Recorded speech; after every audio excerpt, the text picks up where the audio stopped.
Hello, people. Hey. Hello. Hey. Hello. Hey, David, is it a Stafford hoodie? What's that? Is that a Stafford hoodie? No, that's Syracuse lacrosse. Oh my gosh. No, Stanford just lost to San Jose State, man. They have the little green tree thing on their S, don't they? Fear the three, okay? Oh yeah, that's the coolest mascot. But you know that we had like the worst marching band. It was banned from multiple stadiums. Really? Yeah. Well, it's that famous one where they got tackled by the lateral play, right? Oh, the Cal Stanford game. Yeah. Yeah. That's epic. But my favorite in the pack, or the whatever it is now, is Cal's mascot looks like a middle-aged man in a bear costume. Yeah. It's a pouch stomach, and it kind of looks half human, half bear. It's weird. That's funny. But the best mascot in the history of college sports is Rob. no. Well, as a mascot, I know it's Santa Cruz, the banana slugs. Oh yeah. Oh, yeah. Out of the orange. A banana slug. I went to a cheerleading camp with the oranges. They're just the guys who crawl on a ball. The banana slug, man, that's a mascot. Yeah. What's up, Carlos? Welcome aboard. Very nice, yeah.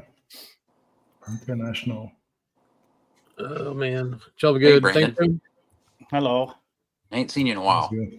That's good. Well, 1 week I couldn't go because I forget. Oh, we went to dinner. And then this was the first week I've had open. Sweet. Nice. Oh man. Did everyone have a good Thanksgiving? Did we already talk about this? Yeah. No. Oh yeah. I went over to Jim Record Collector News's house.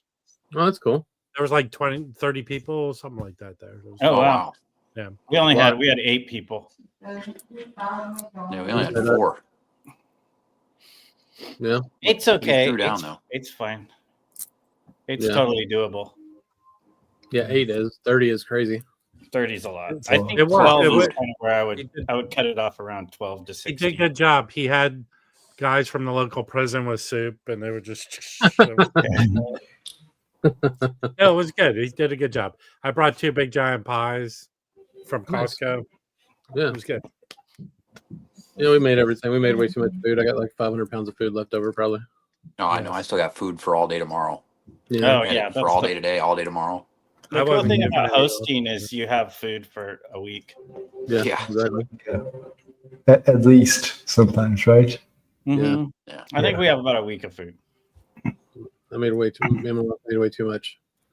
I got like a fucking 10 pounds of fucking macaroni and cheese left. I think it's kind of crazy. I don't know. We can't cook like small amounts of food. I don't know Who why. makes macaroni and cheese for Thanksgiving? Oh, that's We do. pretty normal. Oh, you mean not the salad? You mean the macaroni and cheese? Yeah, mac What and the cheese. fuck is this? What's salad? What's salad? Macaroni Mac salad. Maxal. You know, with the celery in it, Maxal. Yeah, mac salad, man. It Come is. on. No, Man, it's- I thought you were way white trash. You would know what that is. no. It sounds like some kind of Yankee bullshit. I don't know. It's a summer thing. Oh, Yeah. okay. Come on, you know the recipe because your cousin wife gives it to you. Yeah, that's fair. No, it's just mac and cheese and dressing and sweet potatoes and all that shit. You know. Do you do Turkey, sweet is that potato good? pie? No, just sweet potato. I like sweet potato pie more whatever. than pumpkin pie. Yeah, I'm sorry. Yeah, Sweet it's true. potato pie is not that much different than pumpkin pie, man. It is different. It is No, different. It's similar. That's like We did- saying Freddie Hubbard is the same as Miles Davis. He is. No, he's Yeah. not. Not even close.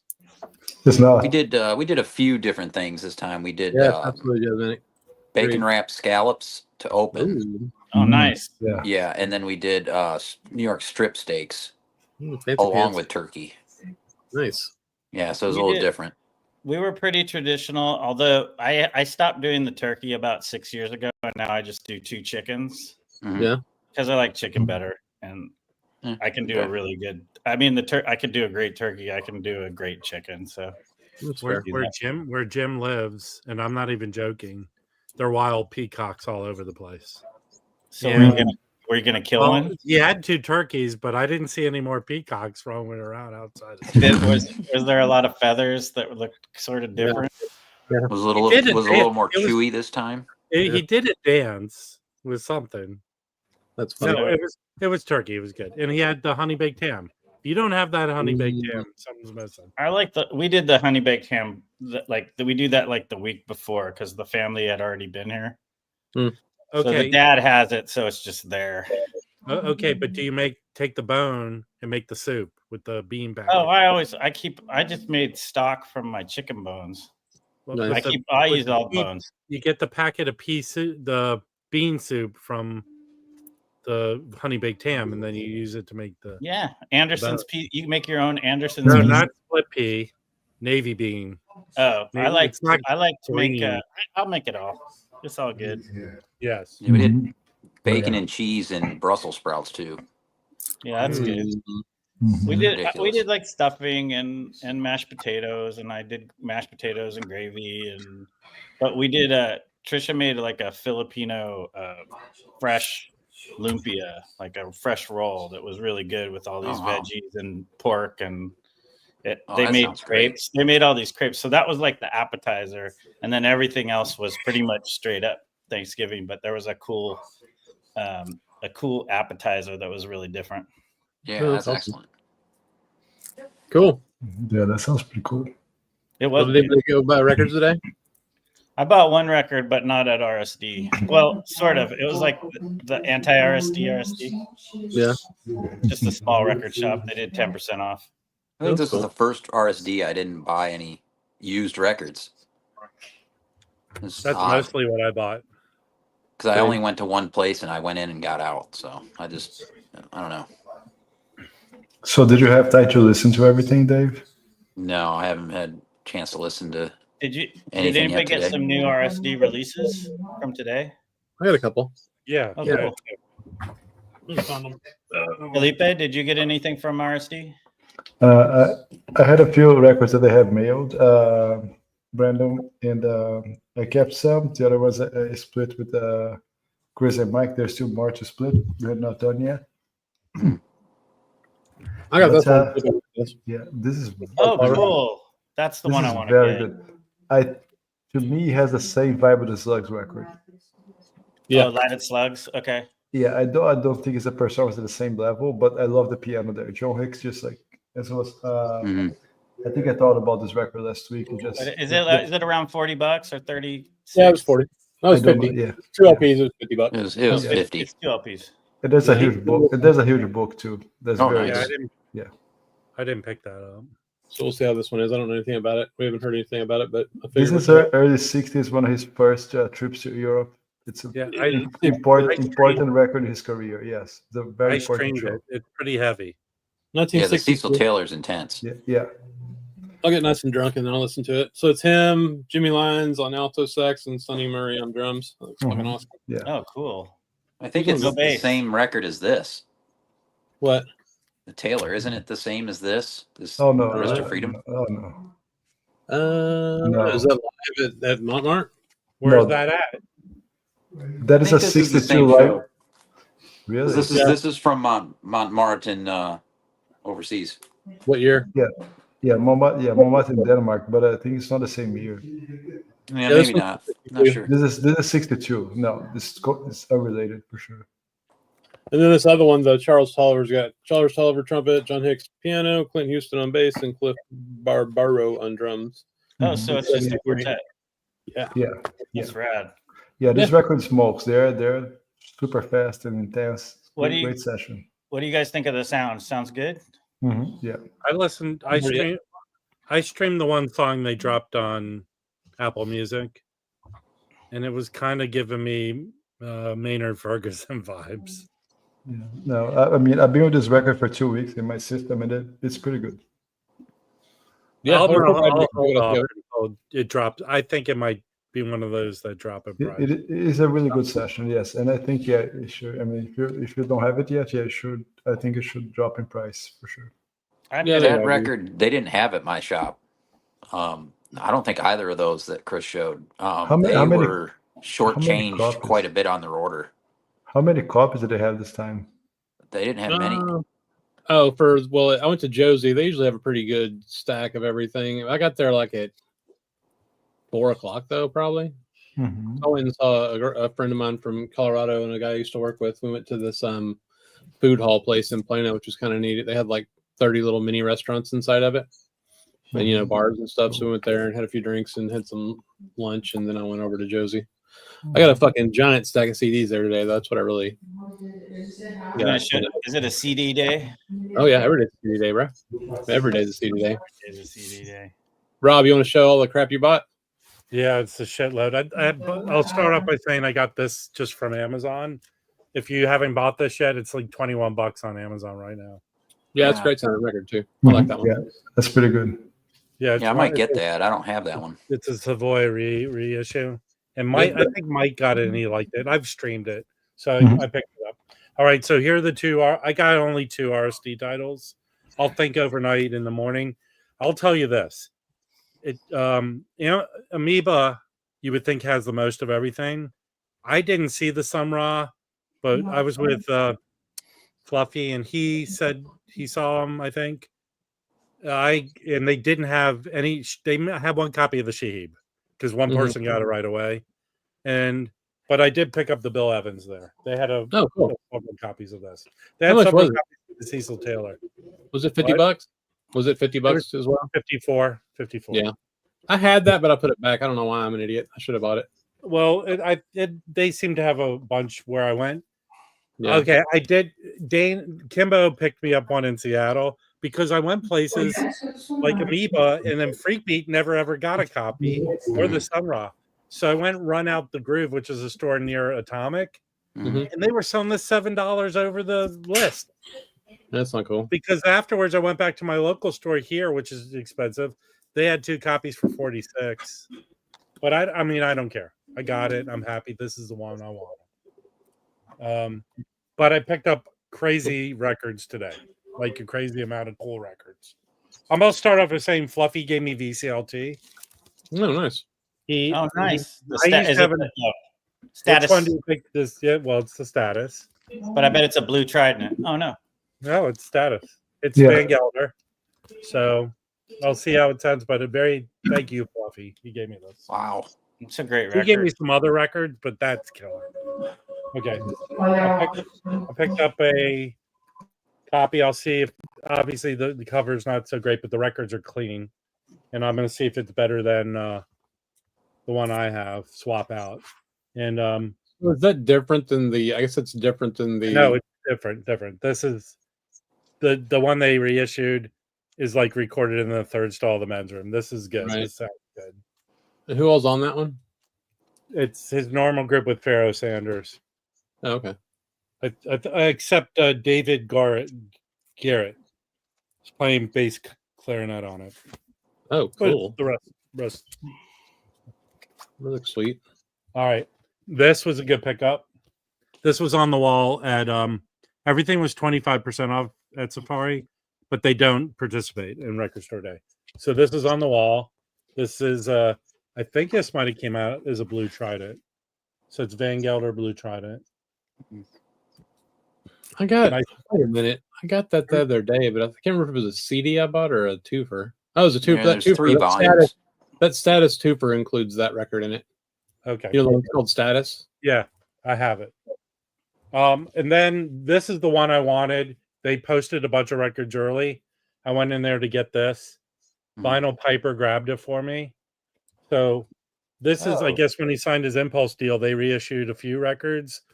This is originally from 59,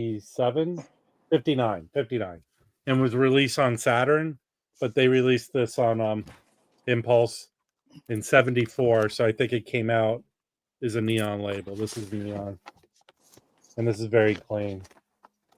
Neon label. That's inner sleeve. Is it the right inner sleeve for that? I haven't seen that before. Yeah, this is ABC. Yeah, I mean, I think it's Dunhill, so I don't know if it was the proper one. So, I already have this, but I have the Muse version.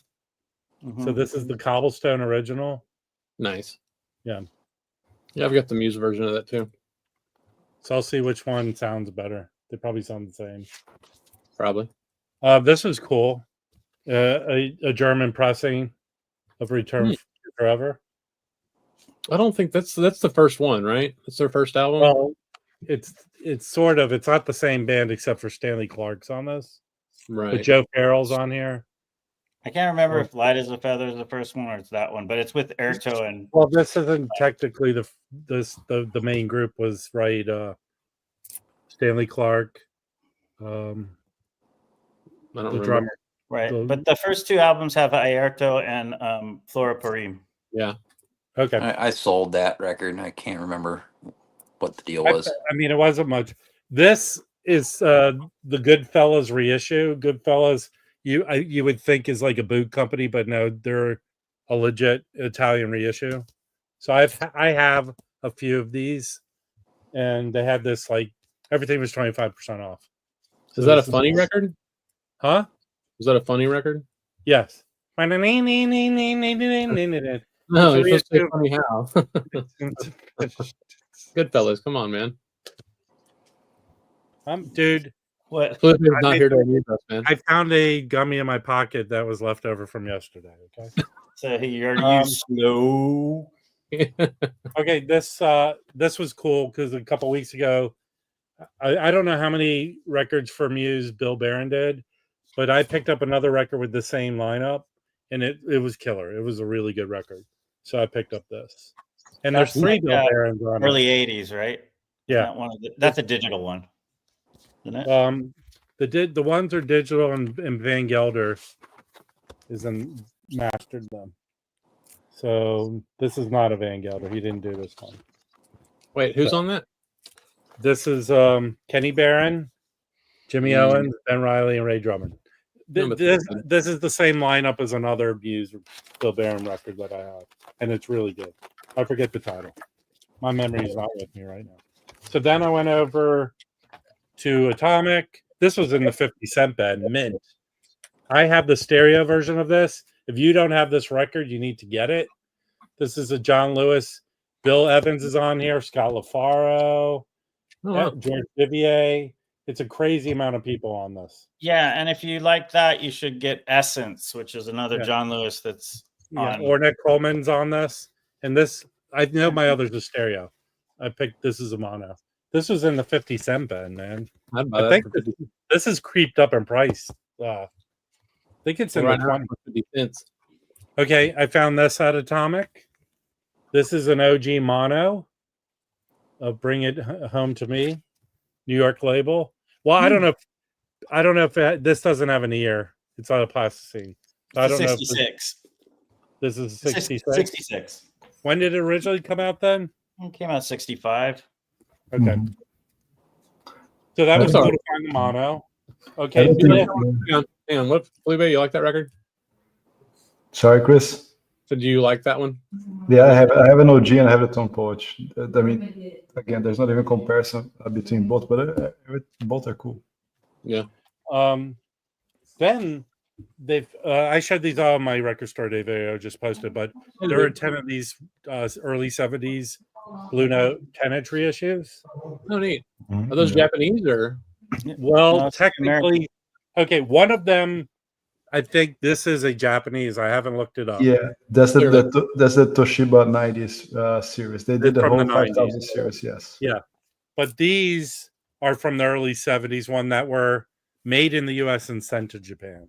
Oh, interesting. Mike would like those. So they were. It seems to me most of them were pressed once in the 50s, and then reissued again in these early 70s. These are United Artists press when they pressed them. Yeah. So they have United Artists label. Yeah, just like a lot of the 1500s happened. The same thing happened. I have an interesting story from one of them, but this, out of all of them, this is the one that I really wanted to. There's a 75th anniversary of this one, which is it pops up all the time. No, this is the early 70s pressing. Yeah, no, I know, but there's also 75th. Okay. And then, how many of those 10 inches do they do, Felipe, in the 75th series? I'm not sure, Chris. I think they did a good amount. Not the whole series. This is one they did. Yeah, Which one is that? 75th. Yeah, they did Cliff Barton, Hank Mobley, Miles Davis. They did quite a bunch. That Elmo, and I think most of the 10 inches are better than its 12 inches on the 75th series. That's interesting. Yeah, that makes sense. Yeah. Okay, so here's what the record store owner told me about this one. Not the title, but this thing here.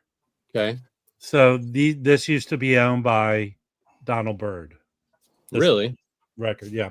So a guy who worked for him about 30 years ago bought Donald Byrd a Donald Byrd collection because he stored stuff in here in LA and some in New York. Mm-hmm. So Donald Byrd's manager or whoever managed his dealings didn't pay his storage locker fee, so they sold off everything in it. It was about 8,000 records, and then his personal papers. So this dude who worked for the record store guy bought the records, and this is 30 years ago, so it wasn't like probably a crazy amount of money. But Donald Byrd, they tracked him down, and he gave him back Donald Byrd's his papers, but he kept the records. So this is the way Donald Byrd used to categorize his record, I guess, jazz, and then maybe F for Foster. Mm-hmm. So Donald Byrd touched that. That's pretty cool. Yeah, that's cool. Well, it's a good story. I don't know if it. I mean, yeah, that's really cool. I'd buy it. This is a great lineup here. Greg Foster and Gildo Mahones and Percy. Yeah, that's an excellent record. Yeah, and I think I've seen a post on JVL or some video. Someone they got like a really good chunk of that collection. Oh, listen, nice. Listen, Roberto. Okay, this this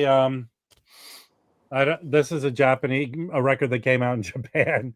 That's Eddie Gomez, and this has Chick Corea and Steve Gadd on it. Most He's smoking a Virginia Slim really clean there. No, he doesn't.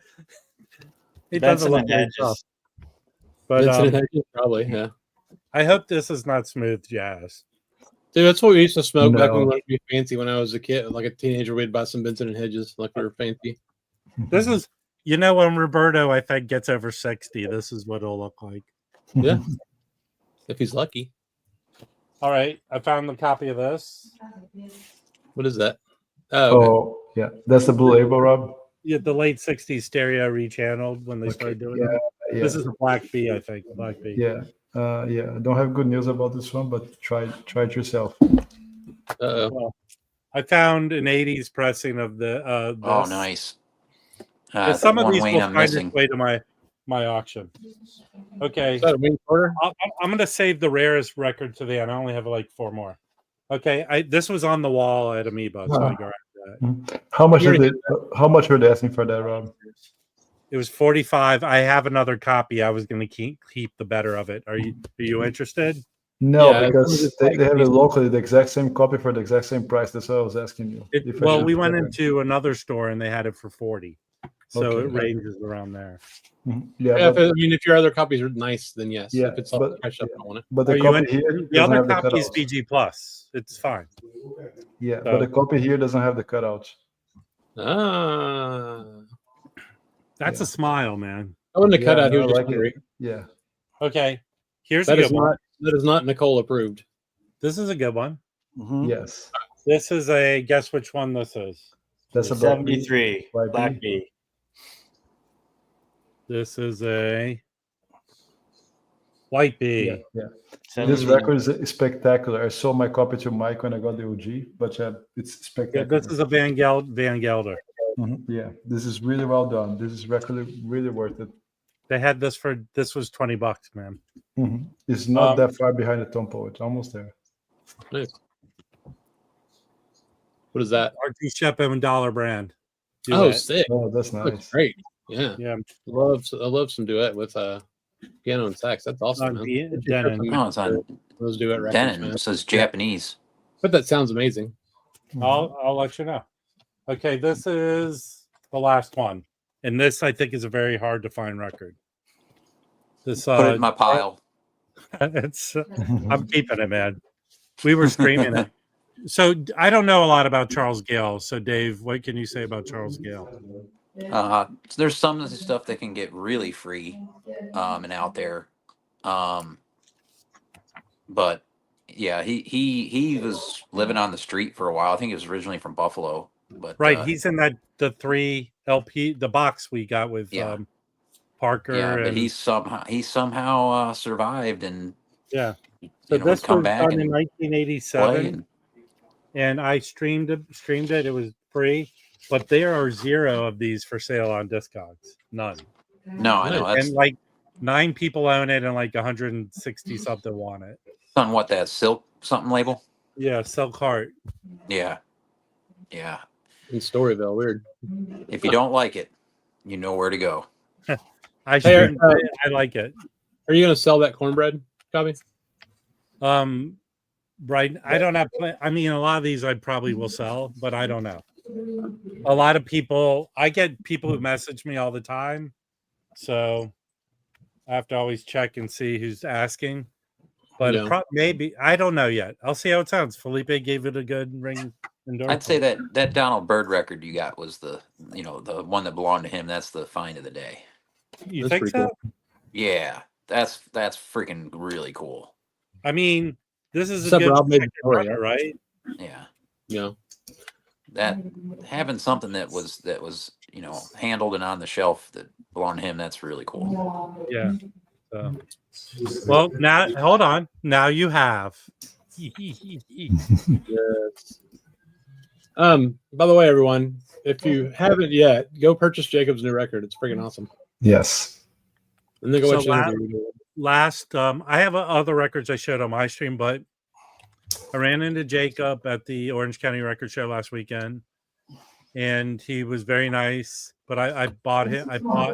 He wanted to give it to me. I wanted to pay for it, so I bought his record from him. So, but you didn't autograph it, Jacob. That's poor musicianship or something. Musicianship.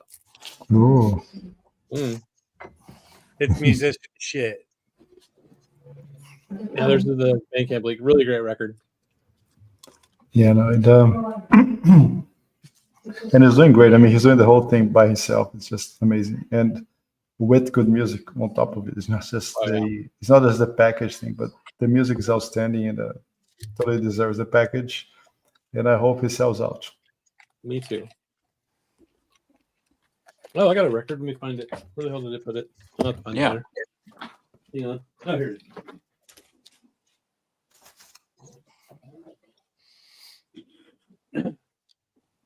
Oh, another friend's record.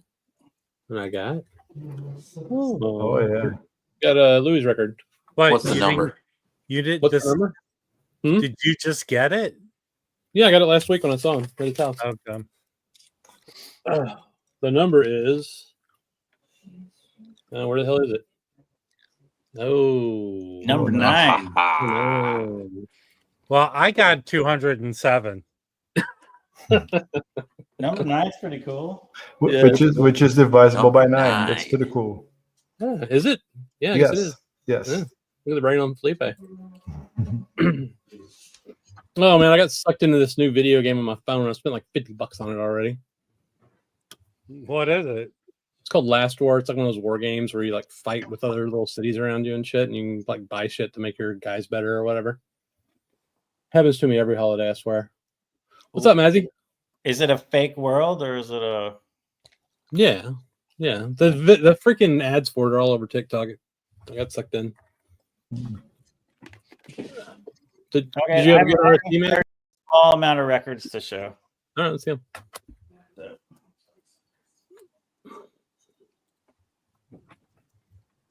I did finally get the Tone Poet Dialogue. Oh, That's I almost bought that the other day. That is awesome. very good. Sounds great. I have like a 66 New York like second pressing. I don't know. It's such a good album. I wanted to get it. So Yeah, I love it. I kind of feel like I'm wondering why Music Matters never did it. It seems very odd to me. But I guess I'm kind of glad that it got made. I picked this up today. Oh, that's Nice. a killer record. And it was a good deal, so it was really clean. That was on the wall at Look at that, Amoeba Jacob. this morning. Yeah, I got it for it's really clean. It was $15 and they had the RSD sale, so it was 10% off. Nice. That was. So it was like $13. Let's see. This isn't really jazz, but it's funk. This was Melba Moore for Oh, nice. This is great. Very really cool. cool record. I love her outfits on the thing Yeah, too. definitely. I loved her appearances on. It's like modern Africa, sort of like high, like Chanel meets African style. It's really cool. Yeah, cool. Finally, Brandon, did you see the episode of The Love Boat with her and Rosie Greer? They were a couple. I did, but it's been so damn long. I don't remember it. Did you do some? Did you work on that? No, I watched it. Kidding, man. Okay, hey, this is. I'm I've no been wanting gopher, this man. for a while. I remember hearing that. I remember hearing it. It's Brad Meldau, Largo. It's a 2 LP. Is finally it live at Largo? Huh? Is that the club here in LA called Largo? No, it's Largo in West Palm. Actually, it's part of that. It is. This is a John Bryan record. Mm-hmm. Isn't John Bryan Largo? Yeah. It's his. Yeah. He's all LA, and he worked on with Fiona Apple, that whole clique of LA. No, but John Bryan is part owner of Largo, right? I think so. I don't know. He is. He is. Yeah. He plays there he used to play there once a month. Right. Anyway, yeah, this is anyway, it's jazz, but it's very different. Who's on it? What's the year of the release, Brandon? Huh? What's the year of the release? Oh, this was so the CD was released in 2002, and it just got released in vinyl the end of 2023. But I hadn't seen it, and a copy popped up. I think it's just kind of like, you know how around RSD, like all the stuff starts coming out from the back. Oh yeah. And, this was here on Wednesday, and I was like, "Oh, cool! Sounds great." The first record's a tiny bit warped, but not enough to make me send it back. It's got the band is huge, but it's like not huge on every track. You know what I mean? Like there's different personnel on everything. So, but I remember hearing it because they do. He does "Paranoid Android" by Radiohead, and it's amazing. Nice. It's just John Bryan's on a bunch of the tracks playing. He plays like a billion instruments. Jim Keltner's on it. It's kind of a like crossover between jazz people and rock people, and that looks cool. Whatever. Idea that. Yeah, it's really good. We got like 10 of his CDs now. There's a couple like rock songs, like he does "Dear Prudence," and he does "Paranoid Android," and then there's some jazz standards and just all kinds of stuff. So I really highly recommend it. It's just a really beautiful record, and it's kind of one of those records that makes you go, "Oh, cool! Jazz is like everything." You know, you can incorporate everything into it. I love the Radiohead stuff he does too. I think it's really cool. He does it really well. Yeah. Piano is a good instrument for Radiohead. This I picked up. I thought it was cool. It's kind of like it's comp, right? Yeah, but it's like what does it say on the front? The most popular, most sampled songs from the vaults of Blue Note. But it's pretty good. That was a big CD when it came out in the 90s, right? Volume? Yeah. No, well, remember there was Blue Break Beats that came out in the 90s. Around when Us 3 came out around that time, yeah. Yeah, it was, I think Us 3 came out with that Cantaloupe Island a little before that, but then they started. They got on that bandwagon for a few years doing all those. Then they released like the Blue Break Beats and this somewhere in like the early to mid 90s. But it's good. And I put it on for the Thanksgiving party because it's people that don't listen to jazz can enjoy it. It was a good one. So yeah, I'm not fan of it. Wiggity whack, man. $15. Yeah. It's a nice, and it sounds good. I don't know if I don't know where they sourced everything. I mean, it's Blue Note, so I don't know if they use like a second tape, but it sounds good. That's it for the jazz. I got a couple of rock records, but other than that, that's all the jazz. Is someone being paged in an airport? Huh? Is someone being paged in an airport? Yeah, I think it's Michael Hunt. Yeah, no, it's Norman Maslow. I got Felipe the or rock Mike record I got was Trevino. Chameleons. Chameleons was the rock record. I assume somebody already showed this. No, go Yes. for it. You can trash it. Feel free to. Well, no, I showed it haven't already. heard it yet. Well, they played it in the store we were at, and it sounded great in the store. So that's all I know. Yeah. The store we waited in line only had 3 copies, and I got one, and Joey didn't. We went across town to Royal. They had 10 copies there, and Wow. in their bin, and Joey bought one, and Kimbo bought one for Rob. Yeah, he sent it to me already. I got it here. Yeah. Oh, did you let him know you already got it? We've communicated. Okay. Well, there you go. I think aftermarket, that thing's going to be worth some day. Yeah. Anyway, they're playing in the store, and it sounded excellent. Yeah. My That's other great. stuff. This is the closest rock record to a jazz record I got today. I did get this too. Oh, sorry. Yeah, there's some saxophone on that. You got 2 copies of it, Brandon? What? What did you get also? This bassy straight ahead for $5. Oh, nice. Oh, cool. Pretty cool. Nice. I don't have much bassy, and it was really clean. It was in the bargain bin. Yeah. Nice. Stereo. Sounds pretty good, actually. Yeah. Yeah. So Mazzy, regarding the sound quality on the Sahib Shihab, I was talking to Chris and Mike earlier today. I've been in conversations. We're about to get Dave Gardner, the guy who mastered this record and is doing the work for all the Westbound stuff for ORG. Yes, I've been talking to him. We spoke on the phone a couple of times. He said they did like a massive restoration on the sound of the original sound tape of this because it was pretty bad. Well, yeah, I mean, I haven't played it at surprised they home even yet, found it. but in the store it sounded fantastic. But it's in a nice wood record store, so who knows? I haven't listened to it yet. No, yeah, I had the files the same too. labels as the Westbound stuff. Yes, the same guy that's. When do they fucking put that shit out? They announced it like 2 years ago. It seems like. Yeah, it's going slowly. I don't know exactly. I'm still about to talk to him about that. They're doing Kevin Gray shits 3 mastering records out a day. Does he press them? Yeah. I'm just curious because it seemed like that was announced and it was a big thing, and then nothing. Yeah. Do you have pictures of Kevin Gray shitting out records? Okay, so and speaking of Kevin Gray, I mean, you guys probably saw his post on social media this week. He's just recorded his 3rd record. Oh, really? Oh. Ooh. Yeah, it's going to be saxophone player Corey Weeds, who is the owner of the label Cellar Records. Yeah. So it's recorded. It's probably by March. Very cool. Yeah. And this is kind of jazz central. It's electronica, but Thievery Corporation. This is what 20-something years old. Thievery Corporation. Oh, it looks nice. Oh yeah, that's a really good one, man. They got jazz samples and all kinds of soul. My wife loves them. I used to love them too. I don't have any on vinyl. Mere Conspiracy is their best record.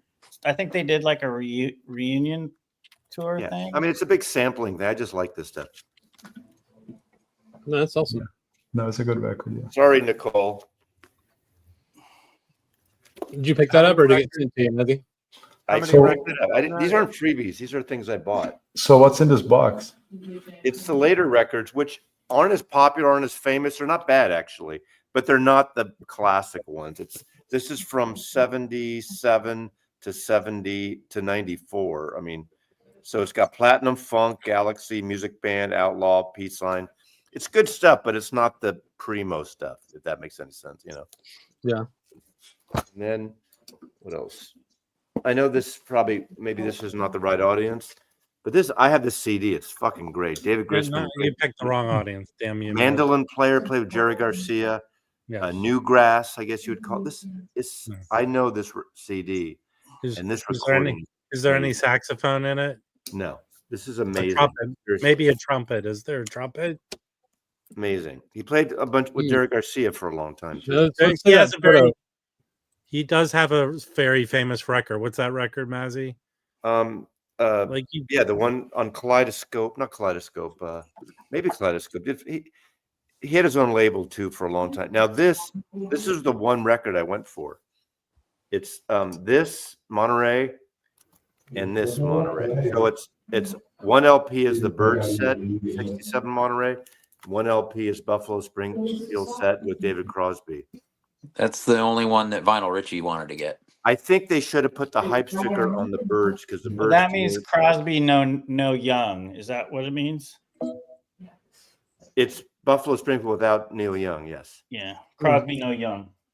Right, exactly. But they should have put the hype sticker here because this is the more important band as far as I'm concerned. And then lastly, from the soundtrack, great documentary. You know, the Elephant Recording Company.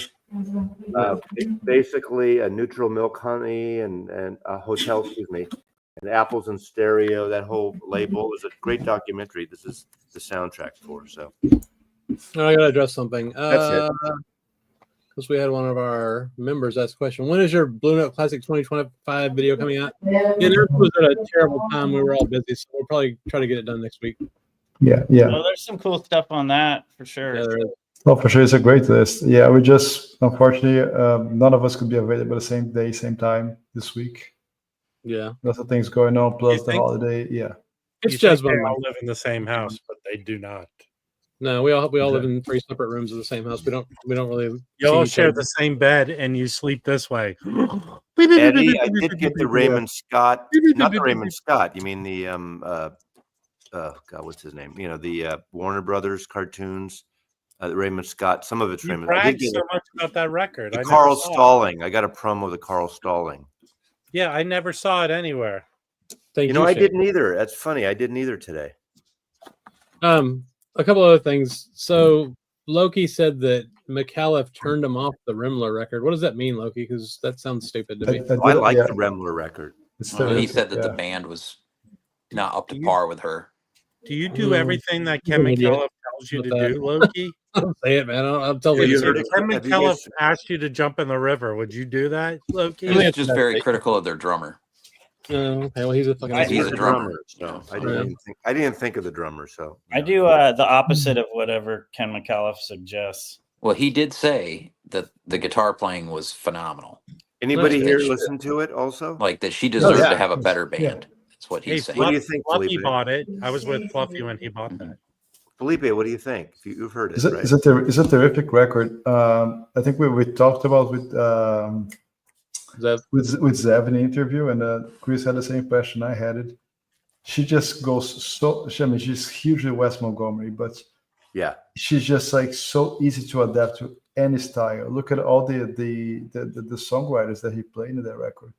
These are so different styles, and she just goes like seamlessly through all of them. It's just so skilled and so light. The interpretations, her interpretations are I That's think fine. it's not only being skilled, but being able to put her own spin to the songs and kind of own them, and still those are like they stand on their own. I think she was at the preliminary part of what would have been a long career if she hadn't.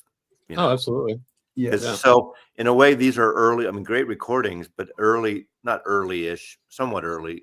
And so, yes, I think she's still finding her own sound, and she's emulating a lot of other people. I agree with that, Yeah, but I still enjoy it. It was a great listen. yeah, No, no, that's yeah. And the funny I thing mean, is that if Ken doesn't like the drummer, that's fine. I don't really give a shit. I mean, Well, there's two different drummers. There's two different Yeah. bands. Yeah. There's a trio and a quartet. So which Right. drum is it? You know, it might have been the so same drummer. I mean, Good. one could argue they should have scaled it back and made it a 2 LP because at 3 LPs it's what, $78 or $75. So make it a double instead of a triple LP. but I just see this thing is such a document, Yeah. why You know what I mean? You find the tapes, you might as well put it out, you know? Yeah, I agree. But you know what I mean? A lot like I heard her name, but I've never heard her records ever. Well, I think we've learned two ways to bash her: Mazzy's way and Ken Yeah, McAuliffe. yeah. I'm not bashing her. Delphina But- found one of her records today. yeah. Oh, There are wow. two different drummers. By the way, Yeah. Wax, I got your box today. Thanks for the record and the other stuff for Yeah. Hey, But- can I show one more thing? Hang on. But just want to close it up. Sorry, Chris. You Good. guys wait till next year record starting. I think everybody's going to be very happy with the stuff that's coming. There's no doubt about it. Dude. There's some crazy shit coming next year for sure. From Zev or from other people? Yeah. From Zev, from Kevin Gray, all over the place. Yeah. You talk about in the spring? Yes. Oh, are we going to play April. that game? Wait till next year? Yes. Yeah. Wait till next year and some of the Rhino hi-fis. Yeah. One other, I know, I'm going to let you know one of the albums I know already. It's from Tom Coltrane. John's really fairly well brother. They really, it's the unheard of Tom It's not Coltrane. from Roscoe P. Coltrane? Actually, there's a Roscoe P. Coltrane. Actually, do you know his song? Hey, Rob, on the Instagram for Safari Records, I saw Fluffy and Chris run in the store. I didn't see you. I was right behind Chris. You did not see me? I missed you. Do you want me to he's pull so it up? short. You're so No, short. I'll go look again. I'll go look again. And I bought a record for Chris here this afternoon. You did? Yeah. For me or for someone else? No, for Chris Piper. You know, one store was playing the live doors. I didn't get the live doors in Detroit, but a store was playing and it sounded actually pretty good. Yeah. Here, I'll show one more thing. Okay, what you got? This is not jazz, but one of my favorite bands from the 80s. Killer record. And I have all the originals except this album I had on CD. And this is kind of this is when they went to Geffen, so it's kind of their pop record, but it's still really good. And this came out in 2022, I think, but it has really cool, like, smoky vinyl. Oh, wow. So this was when they moved to Geffen. Oh, it has like all these bonus tracks too that are on the CD. Really? But the cover is awesome. If you don't know the Chameleons, they're British, post-punk band. Fantastic. They only did 3 records in the 80s. They did Script of the Bridge, What Does This Mean Anyway, or something like that. And then Strange Times was the one that came out on Geffen. And then they were pretty much done. And I think they had like a little thing that they did like in the early 2000s. But I've got an OG of that. Love that record. It's good. They're still touring, man. They came through here like they kind of have come back. Yeah. But they're one of the best Manchester bands, period. Yeah, I love that record. Yeah. They're fantastic. So when people say Interpol sounds like Joy Division, they really sound a lot more like the Chameleons. So this record's pretty cool. Here's their other 2. If you want to get to the best band from England in the 80s, here they are. Mm-hmm. Yeah. Along with the Smiths. Yeah. Felipe, I know you're not big on RSD, but what did you pick up today? I wake up in the morning. I went running. I had my breakfast, and then at the afternoon, so I hit 2 stores today. One because I had to bring a record to the owner because we bought in those European group buys, the new Bragia, which I'm gonna show soon. And there I found a record for Vinyl Piper there. And then I went to Connect in Fort Lauderdale, Radioactive closed here. So the guys that were running the store, they opened their own. And today they're like the opening day. So I was like, get some free beer, listen to music. And for me, I just picked up one record at the store. And there's a record I've been looking for a long time. I love this record. And that's this one here. Oh, cool. Oh, wow. That was at Safari today. Like one guy waited in line at 10-11 last night to get that record. So that's on Warner. Is a posthumous record, of course. It was written with Easy Mo B, and was actually finished and finalized by Easy in the studio afterwards, adding some beats and loops and things like this. But it's terrific, and I like that record better than Tutu. Actually, is that a promo copy? Yes. Very nice. And it's really minty. But I that's think hard to find. I've never seen that record. Can you trade records for root canals? Are you allowed to do that?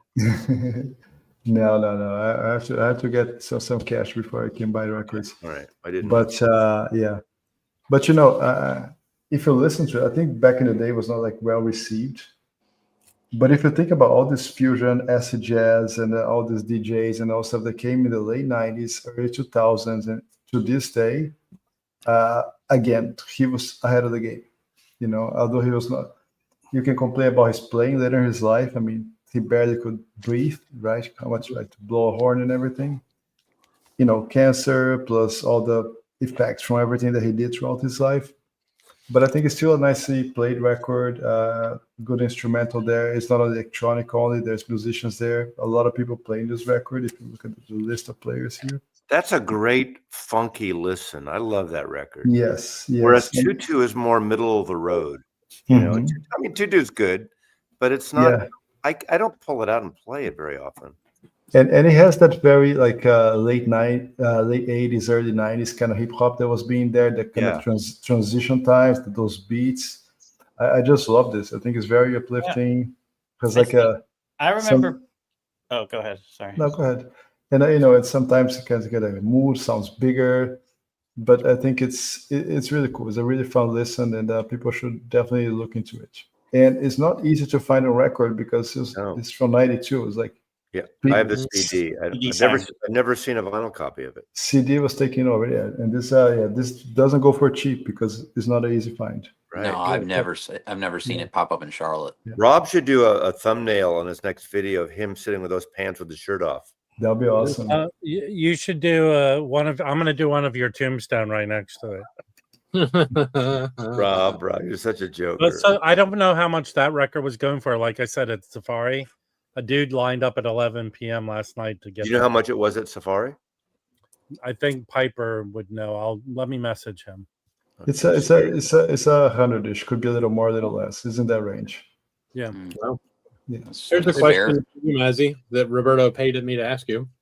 Chad versus Rhino Doors shootout. Did you do it? I did it. Okay. Do you want the results? Basically, let me shorthand. Yes.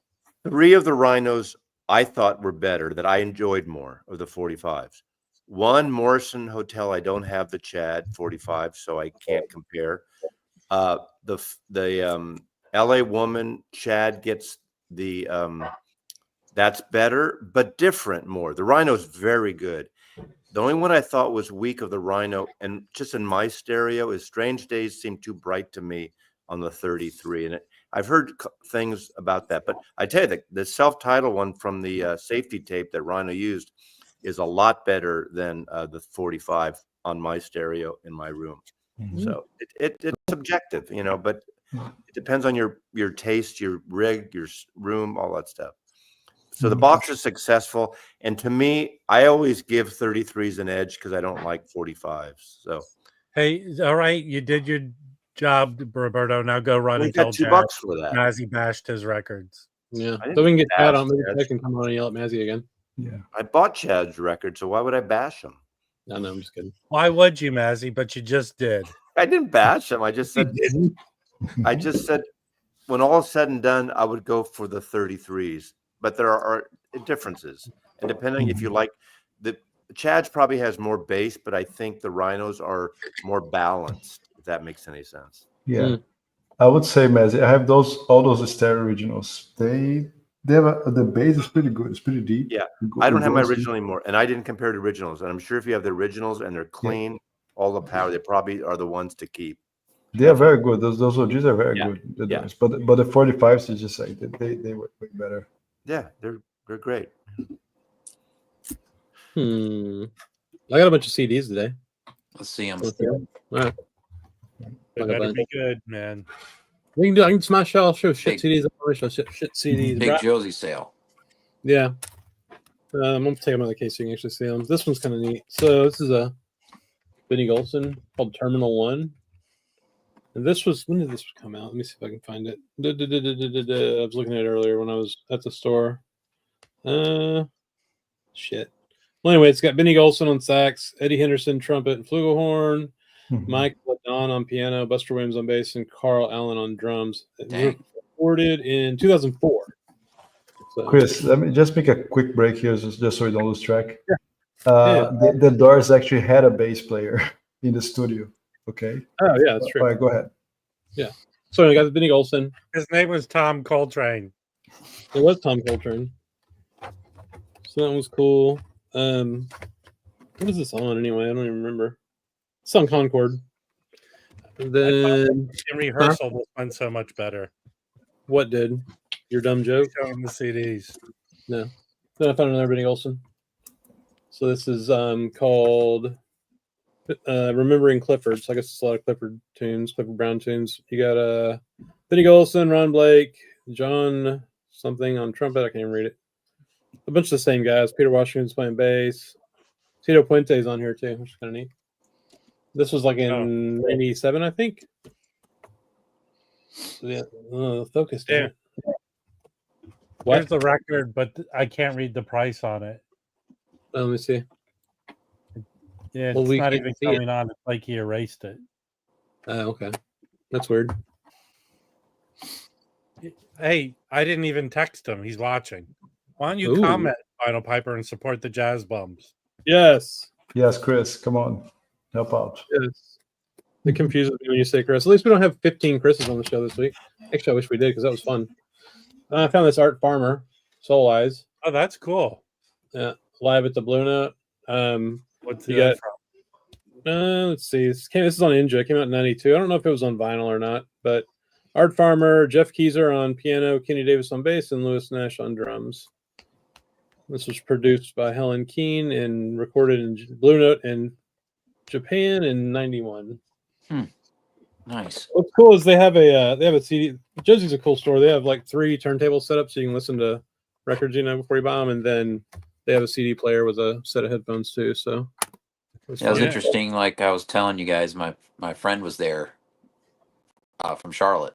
That because he has his family. He's originally from Dallas, so he was in Josie today. Cool. Josie's on a vacation far away. Yes. Hey Nick. No, they don't. No, their CDs are kind of pricey, honestly. Like I check them on Discogs, and they're about either the same price or a little bit more, but they were 20% off. And some of the ones you showed are desirable CDs. Yeah, they're all desirable. That's why I picked them up. Like this Tommy Flanagan trio. So this is him, Peter Washington, and Louis Nash. I love Peter Washington's bass playing. So this is on Evidence Music. Have y'all ever heard of that? That's what we have. I think so. Yeah. I think so. Sounds cool. Then I got a Mulgrew Miller, which sounded really good. I listened to a couple of tunes on it. So when I go there, I just like grab all the CDs that look interesting and then pile them all up and listen to them and keep the ones I like. So I like how Felipe noped. It's nice to have a listening station. I like how Felipe noped out when I started showing my CDs. Fucker. Is that Mulgrew Miller?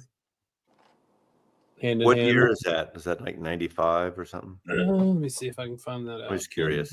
Can we all chip in and get Chris a magnifying glass? No, I don't have to. I got new glasses coming. I went Tuesday to a glasses place and bought some new ones. And the doctor was like, "Yeah, you probably can't see shit." I was like, "That's correct," because these are so bad. Let me see if it says in here. 98, maybe.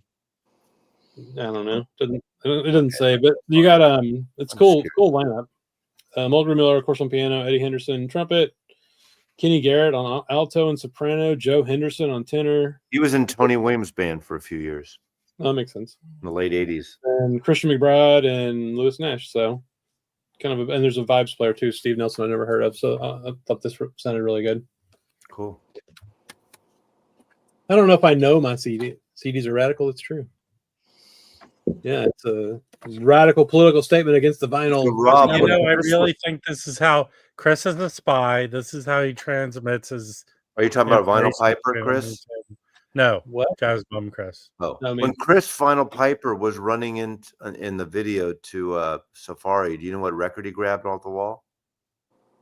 What? I know. I'm asking Rob. I don't know. He was there for 4 or 5 records. Yeah. He can answer you. I know he did. He got the spaghetti. I think he got the spaghetti incident. You do get CSS, can't see shit. Oh, Guns N' Roses. Guns N' Roses. I forget. He got 4 of the records he wanted. Okay. But That's a tough that pull. dude's determined. What Guns N' Roses was it? Spaghetti Incident. Yeah. But Yeah. he grabbed my record. He grabbed the Sun Ra record for me, to his credit. Very cool. Yeah. I got lost. I read my records like Chaz because my glasses suck. I got new ones coming, man. Thanks, Stephen. 93 for the Mulgrew Miller. Oh, thank you. Thank you. I got quite a few records here. I'm not done, man. Oh yeah. Well, we I need got to keep those rolling. CDs. Those CDs are so heavy, dude. They are heavy. This one's cool. I'll listen to a couple of tracks on this one. So it's Hank Jones, Shelly Man, and Georgia Bouvier in Japan.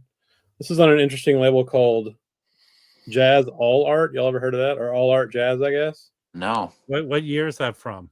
Looks like 91, but it was recorded in 79. So this may be on vinyl. I don't know, but it sounded really good.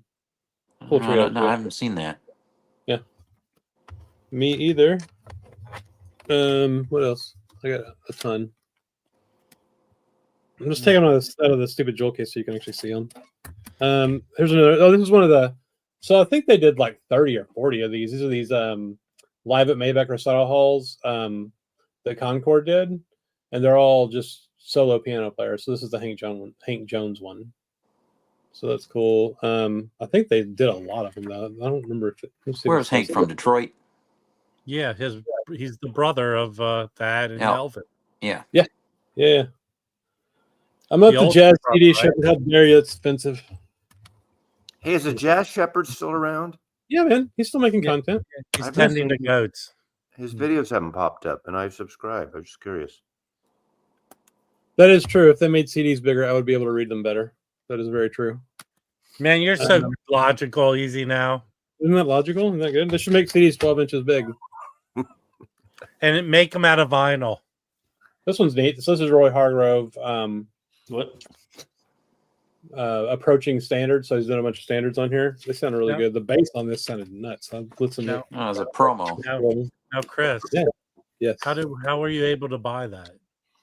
What do you mean? Oh yeah, I stole it. Look. Well, it says in the corner of the thing, not for sale. It says it on the CD too. It says it there too. How can you buy it if it's not for sale? Thank you, Chris. Thank you, Chris. You're welcome. Not the other Chris. The answered my question. Thank you. You're not welcome then.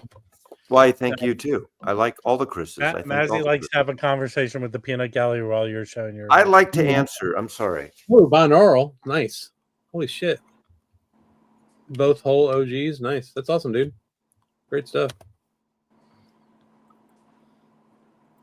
Ooh. I'm glad that Trump money that you made on the Republican convention is paying off buying expensive records. Oh, well, hold on, Chris. What? Before you make your video, not you, Chris. Oh my God. Vinyl Piper. Before you make your video, go watch mine and see how it's done, okay? Those are called. Did you make a video of the record store day today? Yes. Go watch it and see how it's done. I didn't. No, you want to see. You got to see the. Yeah. You're gonna have to pick up an album. I mean, I only have the one that I just showed, and then I have. Wasn't he on one of the RSD records that came out like 3 or 4 years ago? Roy Hargrove. Wasn't him and Mulgrew Miller? Didn't Zev put out like a 3 LP? Yeah. Actually, hey guys, actually, Resonance is having a Black Friday sale. Yeah. And I think they have that album for $20. Oh, and they have the Sonny Rollins 4-disc box for half price. Okay, I'm gonna bring that up. Like $50. Let's see if I can find that. They also offer some cheeseburgers with fries with your order. Let me share my screen. We'll look at it. How's the Uber driving going, Wax? Well, I was really just doing it so I could get up to Seattle and run you over with my car. Let's see. Where is the? I don't see any sale. Oh, here we go. Sale. Oh wow, that's cool. That's a great price. That's a really good. It's a good record. It's a good record. Yeah, because it was $100 on Record Store Day. Yeah, it's still $100 at Repo. I love the Artatum. I think the Artatum is one. Yeah, no one's talking about Artatum. Shut up. We're talking right about next to it. It's right next to it. We'll go back to it. But yeah, so this is great, man. Yeah, I like that a lot. That's a good steal of a deal. So $50 for that? Yes. It sounds good. It really is very good. Yeah, it is good. Go And it's buy it. Crazy good Let's have the jazz. jazz bums. How much is the Art Tatum now? That's a CD. That's a CD. I don't think they have. I don't think they've repressed it yet. Go to the sales section because there's only like 7 or 8 albums, vinyl. Like, what's the sales section? Where's the sale? I don't see a sales section. See that menu? See this? See the store? Go to store. Yeah. All right. What do you think? I'm already in the store, dude. Where? Did I guess really they not- have a big sale sign on them. Then scroll down. Yes, I what got was an looking email at. with it. So you got the Sonny Rollins, the Wynton Kelly. That was pretty good. I got that. Is Yeah. Wynton Kelly? I heard only half of it sounded good. I don't know. I liked it. I like. Is Wynton Kelly the famous clown? Mazzy, You're the famous clown, Mazzy. we're all 30 years younger than you. Just calm down with your pop references, pop culture references. So anyway, that one's on sale. What else? Oh, cool. Actually, you know what? Do I have You this? don't have that? I don't think so. I think you could get that for cheaper on Discogs than. Let me ask you, Chris. When the Jazz Bums gets promos, do they Yes. treat you like Curly, where you get the just the remnants after Mike and Felipe get the apex? I think Yes. you're failed to see that Curly got a lot of stuff, but he got beaten. He beat the crap out of him. Yes. No, the You know, he looks. You know who Les McCann looks like there? Doesn't he look like George Duke a little bit in that picture? a little bit. Yeah. Yeah. What else? The 8 album bundle for that's kind of neat. 14 CDs of Bill Evans stuff. Yeah, I mean they put out a lot of stuff. Hey, Yeah, that's kind of neat. can I talk to? Can I? Never mind. I'll talk to Mike. Mike, I'm sending you a message here. Yes, Mazzy so wants to talk to you while you're in the peanut gallery. That's right, Shane. So yeah, there's all the Bill Evans stuff. Yeah, if you're a big CD guy, grab all that stuff. Yeah, these are great. I mean, I heard this one. This one, the sound on that one, the Ronnie Scott's isn't great, but the rest of them are because great. it's basically Jack DeJohnette's recorder sitting on his bench. Yeah. Bench. What else? Is that it? No, there's the Roy Hargrove. This is what started this. This actually is great too. You Yeah. can probably find the Grab vinyl. the This is vinyl of CD, that. but I have That's a this. great recording. That sounds really good. What the hell's going on here? It's a little turntable with it play music. I don't want it to play music though. What else? Oh, I have that Jocko box. That's great. that Original. Larry Young, the vinyl is awesome. Yeah. I think let's see if there's anything on page 2. No, there's the freaking Roy Hargrove. What happened to that? Oh, Sold out. I don't know. hey, go back. That Bob James is awesome. It is. That It's is. not I even have mine. that. Let me reshare. Go get it. Go back to that. Damn it. Don't boss me around.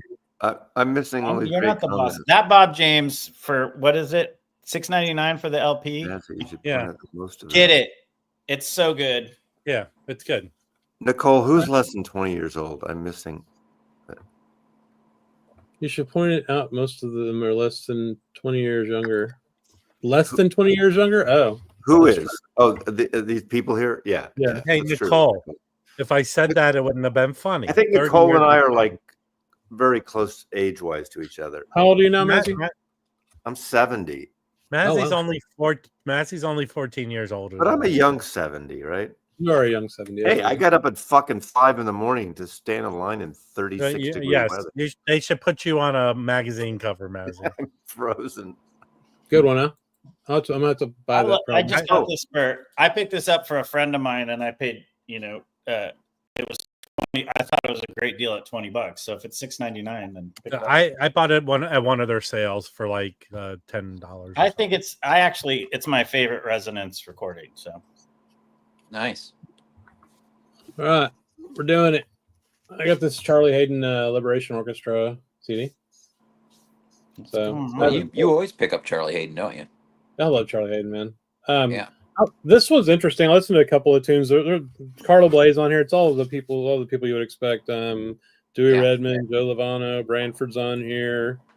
A bunch of people. It's a huge band. So I don't know. It was very cheap. I got it for like $3. So if it sucks, I'll just not listen to it again. But I liked what I heard. It didn't sound like it was like crazy out there though, which is interesting. Like Charlie Hayden, a lot of the early stuff he did, was obviously with Ornette. All that was very free jazz, but a lot of his later stuff is not at all. I got this is Charlie Hayden. I'm trying to get all these. I think Notes and Tones has all of them. I don't know how many there is, but he did a lot of these Montreal tapes where he just played with other artists. So this one is with Paul Motion and Gonzalo Rubalcaba, I guess. Cool.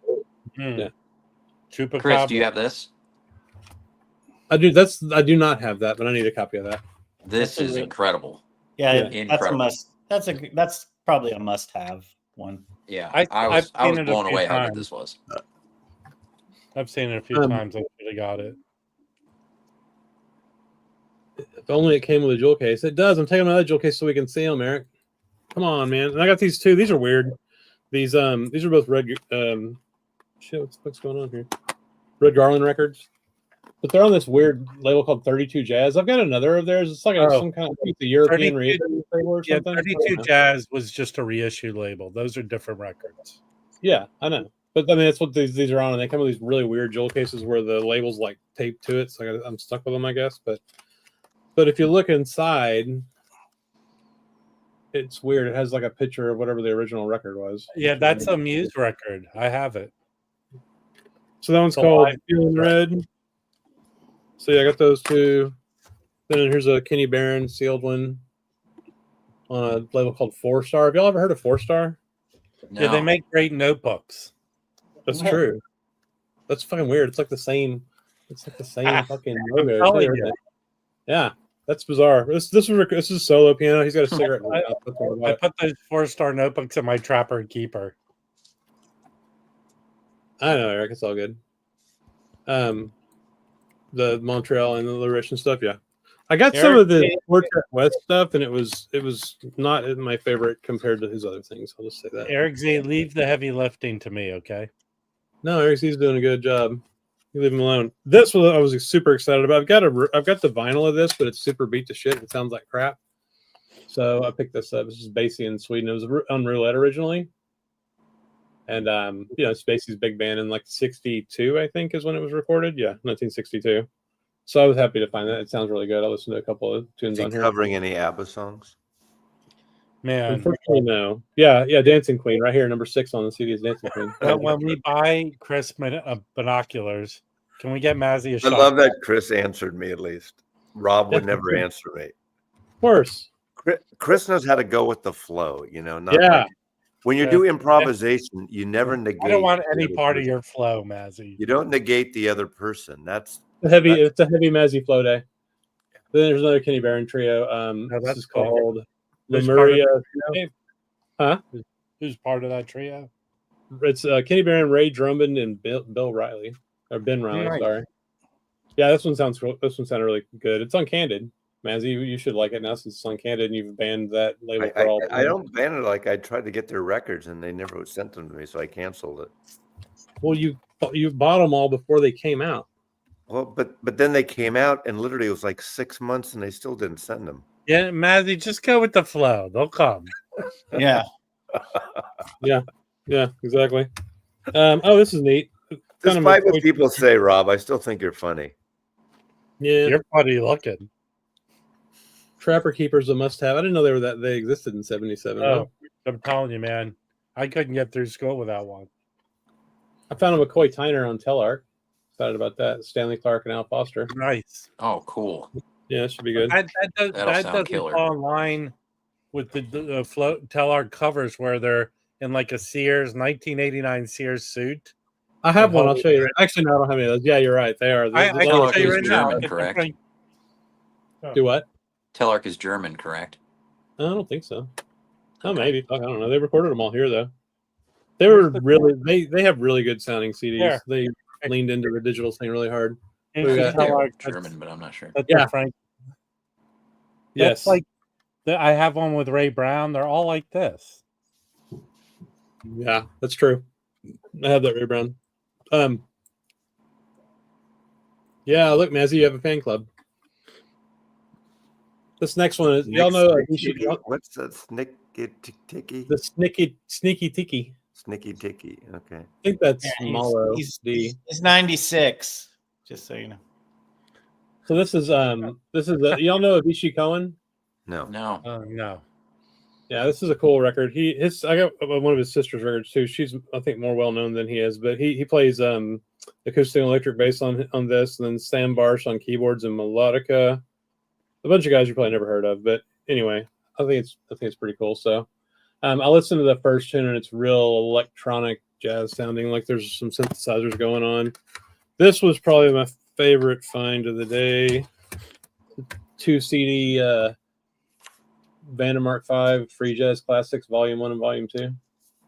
So that'll be pretty kick-ass. This was in the racks at that Jonesy place? Josie, yeah.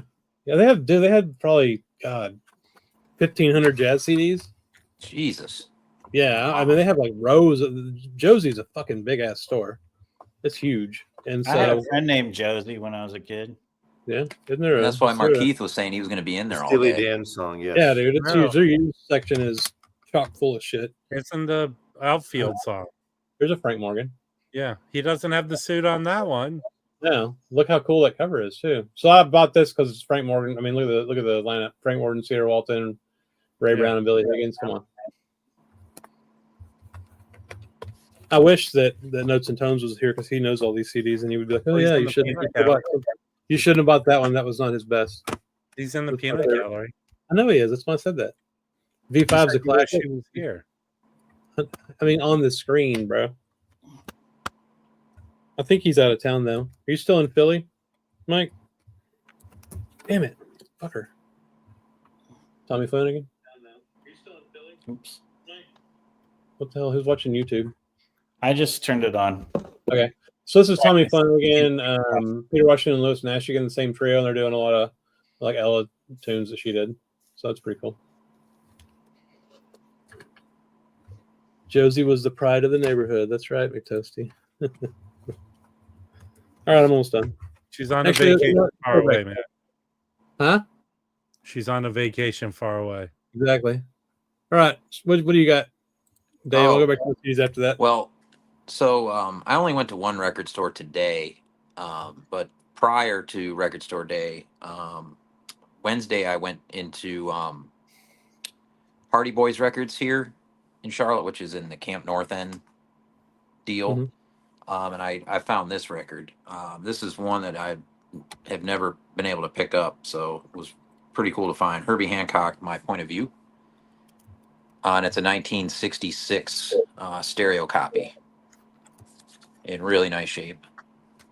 Very cool. Moncour on this was a big deal for me because I collect anything Moncour, so I finally got this one. Yeah, that's a really cool lineup, man. Yeah, I think this is his second Blue Note. After taking off, yeah. it is. Yeah. This is really. I've listened to the first side so far. It's really good for whatever reason, but I really like that record. I have the Tone Poet. It's great. I love Yeah, that like record. the first song, Grant Green has a really good solo, and then the next song, Hank Mobley has a killer solo. So Yeah. it looks like they let the players take turns at who's dominating what's going on. You know what I mean? Herbie's really not really in front on this as much. Sure. He lets his players play. It's really cool. But he was like that when I just saw him live too. How did jazz? Tom has a question. How did jazz go from having the best covers in the 60s and 70s to the worst in the 80s and 90s? I think design just went to shit in the 80s and 90s. Period, man. Yeah, I think the design style that it's not. Yeah. Well, computers were starting, so people were trying to figure out how to do things with computers, and they failed miserably. Kind of like all the synthesizer, like fake drum and tinkling piano in the 80s. And I also picked this up from there. Yeah, that's great. Yeah, that's great. This is one of the best. I'm not big on jazz guitar at all, but this is one of the best I've heard in a while. Originals are crazy priced, so I wasn't in the market for That one. series, those sound better. You know, those are pressed better than the originals. Yeah, this Real Gone. It was Yeah, the cheap. real guns sound great for a digital. That was Flip like it maybe over. $15. Flip it over and show the back. The back is the same. It's just Upside down. upside down. Yeah, they that was a cool gimmick they came up with, so that if you somebody put their records, in backwards, you would still be able to see the cover. Yeah. And they didn't have to pay for printing a back cover. I guess I don't know. You So- print it, but you don't have to design it. You don't design Yes. it. Yeah. So I supported that shop, even though it was on Wednesday. And then I did get into Lunchbox. These were ordered for me a while ago, and they've been behind the counter for a while, like a couple of months. I just keep forgetting to pick them up, but I ended up getting them these Joe McPhee records on Superior Ooh. Viaduct Mm-hmm. reissues that were originally were Hat Huts. This was tenor, so this one's from 1977. Free jazz solo performance. This one's really good. And then the other one is the Willisow concert. This one's a little strange because it's got electronics in it, which I'm not big on. But McPhee's playing is great. He plays tenor and soprano on this. Just a trio, I believe. Yeah, but this one's from a couple years earlier, 1975. I want to say it's not my favorite, but it's So what is it, like weird space sounds coming in? And there's some weird like vocal stuff from this guy and the synths. It's just I don't know. It just caught me off guard. I was expecting more of a heavy free jazz affair, and when you throw synths into that, it just kind of throws me off. You know what I mean? I got to give it more listens to kind of understand what was going on there. This is a hot take. The you guys are wrong. The LT series covers are cool in their own way. It was a different era. Well, yeah, it was a different era, but the LT covers are terrible. Those were a full gas station toilet. Yeah, Hey, dude. hey, Orange Margin. Hey, Orange Margin. Do you live in a gift shop? Is that why you? That's funny. I The was talking worst. about something real quick. So, talking about like early synth, there was a record or a CD I was listening to the other day. I can't remember who it was, but it was very early, and they were doing some stuff with a synthesizer that was kind of, not great, just kind of cheesy or whatever. But, I forgive some of that because it's them experimenting, and improvising and stuff. So, as long as the rest of the record was great. I can't remember who it was now, some piano player, but it just wasn't, it was dated. How about that? Does that make sense? Yeah. Well, everything's I going can to show be you what I dated. got today for Record Store Day. Okay. let's see it. Yeah, so this morning, it was 34 degrees here, which is not normal. So I didn't go out super early. I ended up going at 6:30 out to Repo, and he opens at 7 because he lets people come in and get their stacks together, and then he doesn't start checking people out till 8. So it was, I went at 6:30, got in at 7, and I did get the Sun Ra. Oh, cool. He only I had didn't see that. He only had 2 copies, so that was what I was there for. So I was already stoked.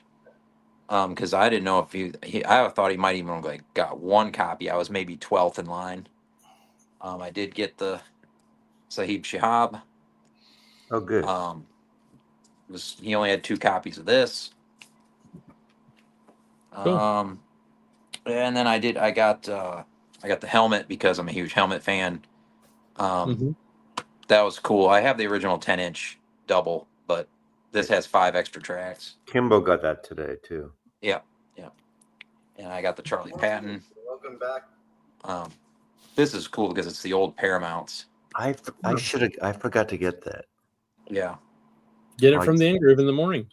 Who's Charlie? I don't know that. Who is that? I went back because there was a guy in line who had this, and I forgot they released this, and I picked up the Thief 1930s, like a blues guitar player, blues kind of crossover country guitar. But cool, that's great. You got that. Yeah, this one's great. I haven't heard this in 20 some years. Yeah. But It's like 2002, 2003 it came out, I think. Have you gotten into this one yet, Mazzy? I haven't opened anything today. I needed this. I can tell you, this is. Let me show you this. This is real nice cardstock, as good as it gets. And there's your inner photo, which is really cool. No, it's a style jacket. Yeah. It's got custom. Well, not custom, but the sleeves are. Have the printing on them. This was really well done, and then it's white and red vinyl. Nice. There's that. But Roberto, great group out of DC. About it. I didn't even see the Cecil Taylor today. Yeah, I'm looking forward to this because I haven't heard this in so long. I can't even remember exactly how this one is, but I'm gonna wait for Rob to like come $30 out. for a double. So Come at you for what? Come here and we can do shrooms and listen to that Cecil Taylor record. And I've got You can come here. I'll introduce you to Coffee Dave. Yeah. but that's what I He'll got a hook you repo. They got screwed on their order. The owner was really, really not pleased. He went out and addressed the line because it was so bad. Oh, A lot of stores got shorted. He got Really? shorted to where he Okay, didn't get that's weird. any copies. Like I'm talking zero Yeah. copies of stuff he ordered 18 of. Yeah. No, Like he got same. and stuff that his shop people line up for this stuff at his shop, like the Ace Frehley. Yeah. That's his kind of. He has a lot of Kiss records in there. He sells a lot of rock. Yeah. That's his shop. He's a Beatles shop. He's a rock shop, and they didn't give him. I don't think he had any of those Beatles, the box, whatever that was. Not that he had a couple of those, but he did not have the other, and he didn't have the that I saw, and he didn't have the Ace. He addressed the line. He's like, I don't have. I ordered whatever, and I don't have. I got none. So they're like 70 some bucks a piece, but I don't know, That's man. fair, Orange. I'm not a boomer either, Orange. How dare you? How dare you? Mazzy's the only boomer here. But I got Yeah. I got a couple heavy pieces here in the last week Heavy? or so. What are they, 200 grams? No, these are serious records. So this one I got from Decibel in DC. It's just ironic because this is the first record that Dom bought at the WFMU record fair that he found. Really difficult record to find.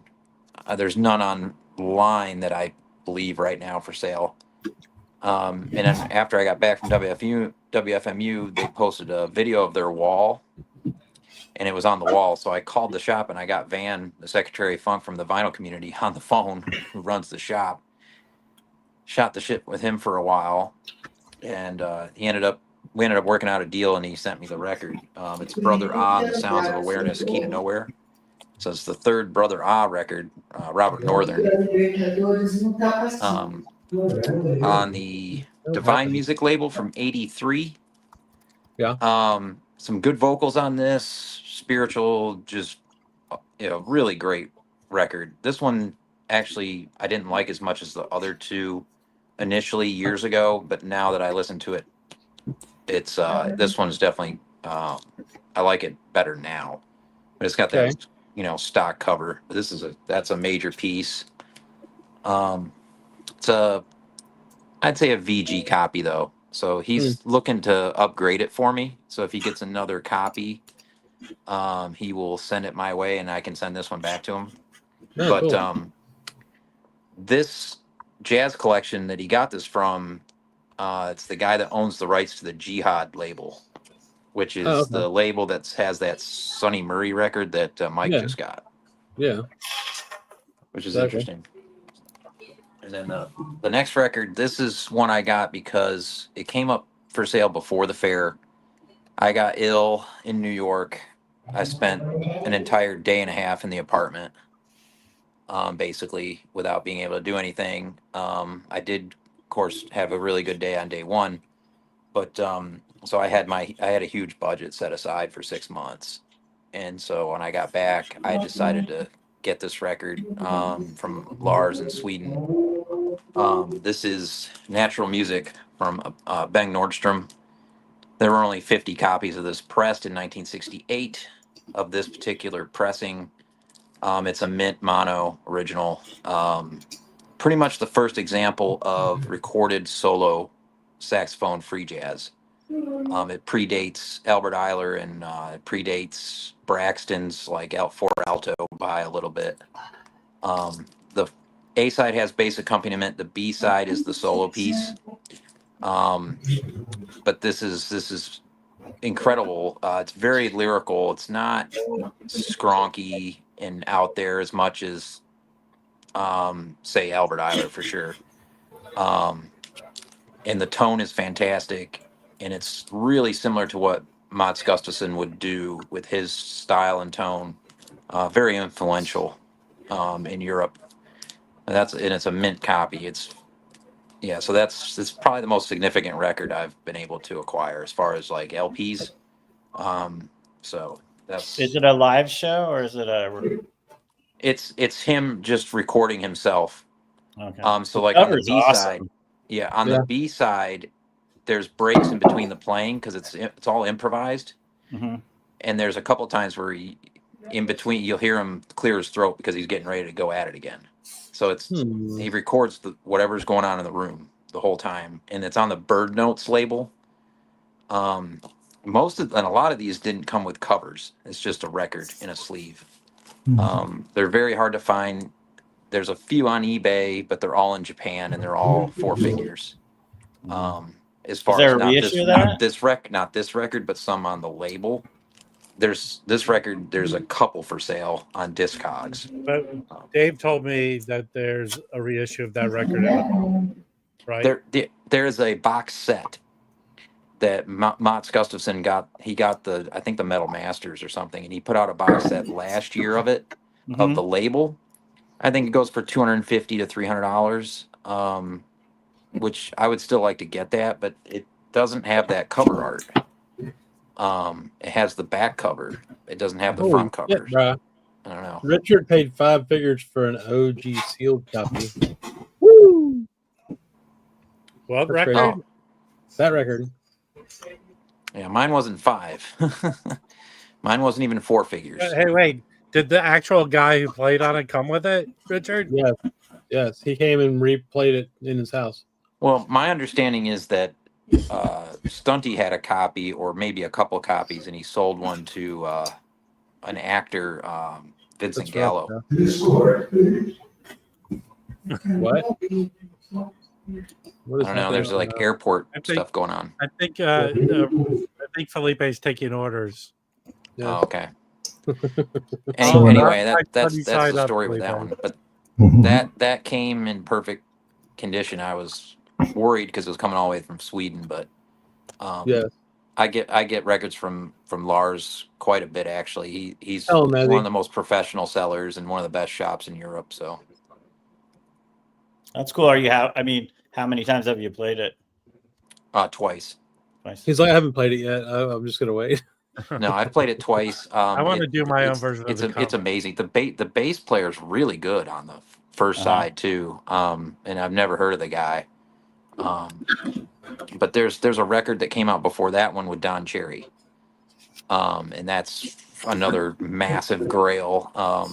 I've actually never seen. I've seen this for sale before. Like there were 2 on one wall at Den Bosch last year. The seller from Portugal had 2 copies. I mean, it can be found. It's not completely impossible, but a record like that a lot of times is for sale because it draws such a heavy price that people will give it up. But only 50 copies of that particular press. Wow. Cool. Yeah, that's. It's almost like sneezing. You might as well not start the press up for 50 copies. No shit. Hey, Chris, I got this in the mail and showed it on my stream. You're gonna get a bonus for this one. Okay. What is it? It's that record that Justin Jones talked about. Yes, that's awesome. This is why I'm better at showing CDs than Rob, because all we can see is a stupid I'm not screen. taking it out, but you said evidence. This is on that evidence label too. Oh yeah, cool. But put it in my CD box that you haven't sent me. I just bought it for myself. No. He plays with 2 drummers, he said, so it seemed interesting. This really is very good. Horace Arnold. For me, Billy Harper, his stuff, they play hard. Is it the Japanese original or the US? This came out because there's a 94 Japanese in the US. It says USA, evidence USA. Yeah, that's the 95. But I mean, the CD is not. I found it for $8, but it goes for more than that. Yeah, that's a great find. It really is. This is very good. Would you order it from Discogs or what? No, it was on eBay. Some book, those. Oh wow. Charity, those bookshops, and when they get stuff in, they put it on their eBay thing. Yeah. So like you went there, and this was like the only CD for sale. So was it expensive? It was $8. This is what I hate. They put $8 plus or best offer. I gave them an offer, and they go no. Yeah. Oh yeah. Well, they know it's you, Rob. Damn, it's an expensive CD. It's like $50-$60, bro. Oh yeah. No, the Japanese, Yeah. the US goes. You can buy for Did they less than counter $10. offer you? Probably Did they like- counter It's offer? probably a $15 and up CD. Did they Wasn't counter Notes and offer Tones you? praising that CD? Oh, you get it Yeah. for $9. Okay, cool. Yes, he said I'll put that in my want that list. has two drummers on it. This is when all the Billy Harper stuff I have is him playing hard. Just plays Yeah. hard. That's what Yeah. this is. Yeah, I agree. Everyone, every musician is playing hard. All right, so there are some CDs. So I got this. Look, there's no suits on this one either, Rob. This is Yeah, what is Telarc doing? This is Harry Sweets Edison and the Golden Horns. So who we got on here? We got him, Clark Terry. Here's a picture of him of Sweets. I feel like Telarc was kind of like the Pablo of the '90s because a lot of their records have I think older players on them. they did a lot of classical. Oh, okay, yeah, no, they did. Yeah, they did a lot of I think classical. what they were was, and I could be corrected, they had state of the art recording, but they did the digitally mastered albums. Right. Yeah. Looked up Agreed. to see where they're from. I thought they were from Germany. They may be. I don't know. So anyway, you got Sweets Edison on this one, Clark Terry. Who else? Frank West, Junior Mance on piano, Marcus McLaren on bass, and then Dave Gibson on drums. So trumpet, flugelhorn, sax. Yeah, I'm excited to listen to that one. All the Telarc CDs sound good, and they're usually pretty cheap. I've been wanting this next one on vinyl forever, but I just haven't come across a copy, so I just bought the CD. It's Bill Evans' Quintessence. I think you have this, Rob, right? Yes, Mhm. I see Yeah. that. I see the vinyl of that often. Do you want it? Yeah, if you find a clean copy, pick it up for me. Well, actually, no. I mean, I've got it on CD. I don't really give a shit. I'll just listen to the CD. All right. But you got this one's cool. It's got Bill Evans, Harold Land, Yeah. Kenny Burrell, Ray Brown, and Philly Joe. Yeah. So Yeah, I'm it's excited. really I didn't even listen to this one. I just knew I was going to buy it. And then Mike Notes and Tones has been talking about this Dave Douglas guy for a while, and I hadn't picked up any of his stuff, so I found this for like $4. So Okay, there it is. so there's a guy Harry Lewis from Yeah. here in LA. Earlier Yeah. in the stream, he asked if anyone bought that guy's RSD record that James Brandon Lewis is on it. Oh yeah, yes. Who else Yeah, got what- that? I didn't know who was it. Thank you, CJ Tunes. Who What are was you it, talking- Rob? Who was on Harry, the Harry song? Lewis asked if anyone was able to pick that up. What was the album? I forgot what you said already. It's that guy you're holding it with. Oh, Dave Douglas. Yeah. Dave No, I didn't. Douglas I with didn't see James that. Brandon Lewis. Did anyone pick that up? Paul did. Well, of course, Paul did. Did I'm anyone gonna, else? I'm gonna have to see if I can get that from Mike tomorrow or just buy it later. That sounds cool. But this one this is kind of cool. Nice picture of the band here. What does Dave Douglas play? Dave Douglas, I believe he plays trumpet. There's a trumpet on the fucking cover, idiot. Don't get Look. angry. Calm down. We were so good this evening. I know. I'm just playing with you. Look, we have Yeah, Dave Douglas, we formed an alliance against Orange Margarine. that's true. Yeah, it's true. He said he said I look like I'm 64. He Fuck said that. I look like I'm on my 60s too. Yeah, I'm 48, fucker. Anyway, Yeah, I'm not 48, but I'm not 60. Rob's closer to 60 than I am. I feel 60. I feel 70. Oh, check this out, Rob. Okay, I'm 70. I have to get off and go to bed now. So All right, buddy. Drink your And milk. don't- Drink your warm yeah, milk. I'm gonna go play Mazzy. music. I'm gonna go Don't blast some forget to eat music. your prunes. Love I'm you, gonna go Mazzy. put that Thievery Corporation on them and just crank it. Good, right? good call. Yeah, Have a it's great just- weekend, I buddy. need to get a little jolt here. Hey, All right. I love you guys, except Love you, one man. of you here, but you Yeah, know. that's fair. all right. Hey, what time you getting up for RSD tomorrow, Mazzy? Let's full on that. Yes. That reminds me real quick. Remember in the office when they convinced Dwight it was Friday and then he was late the next day and ruined his perfect attendance for years and like his promotion chances. Oh, So they- fantastic. He didn't show up till like 11 a.m. or something. He's like, I'm here. He's like running in the office, just screaming. It's fucking awesome. I found this Joey and Martine. Check this out, Rob. Oh, I This is don't know. another That one. It's another one of the live at Maybach so those are like CD only releases. No, Notes and Tones would know that, but I've only seen them on CDs. But they're Concord, so they sound kick ass. This is the Who's first one. So they're solo piano. They're all solo piano. Yeah. That record she did with Joe Henderson is an absolute killer, dude. badass. Yeah. See, I'm really excited to listen to this one. So anyway, I only got like 5 left. This next one I've been looking for a while. I bought all the Ray Brown trio stuff on Telarc. I just buy Telarcs when I see them, obviously. So this one's cool. This is 7 Steps to Heaven. So it's got Ray Brown bass, obviously, Benny Green on piano, and Gregory Hutchinson on drums. I guess early on in Telarc's releases, the covers were designed by the same person who did the Sears catalog. This cover's actually kind of cool, man. I like this cover. This one is different. Yeah. I like the font on there, too. I think this is by some guy who just discovered Photoshop or whatever. You just stepped on that CD. Which CD, Rob? Or Mike, which CD did you step on? Anyway, so yeah, I'm really excited for this one. Benny Green and 7 Steps to Heaven, maybe. Yeah, Benny Green and Ray Brown are fucking awesome together. So got that. What else?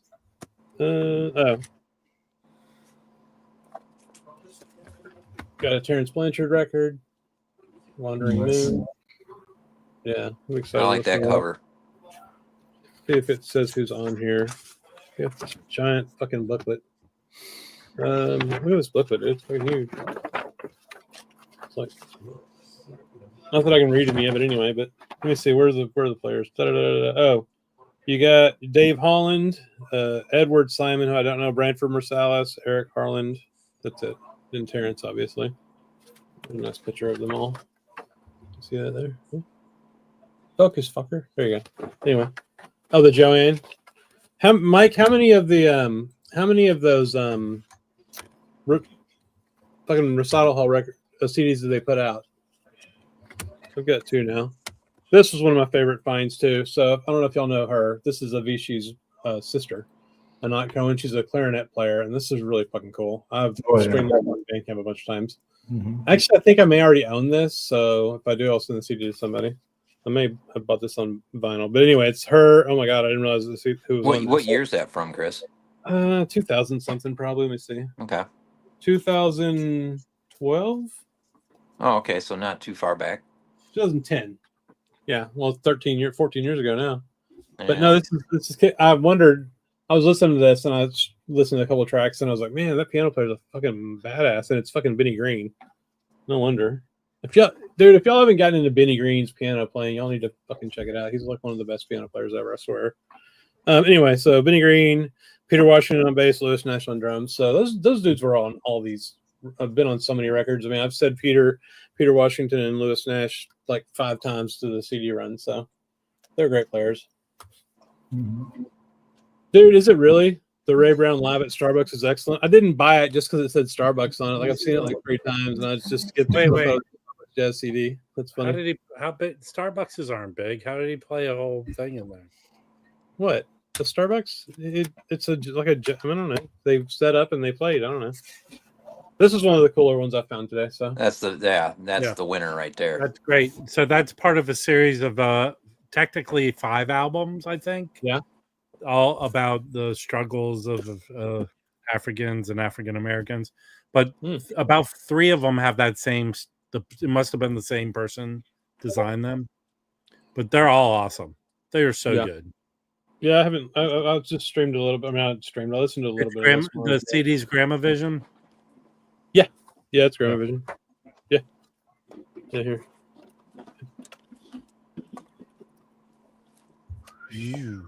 Well, you can't see it. Fuck. I say it. Yeah. So yeah, I've got that series. What series?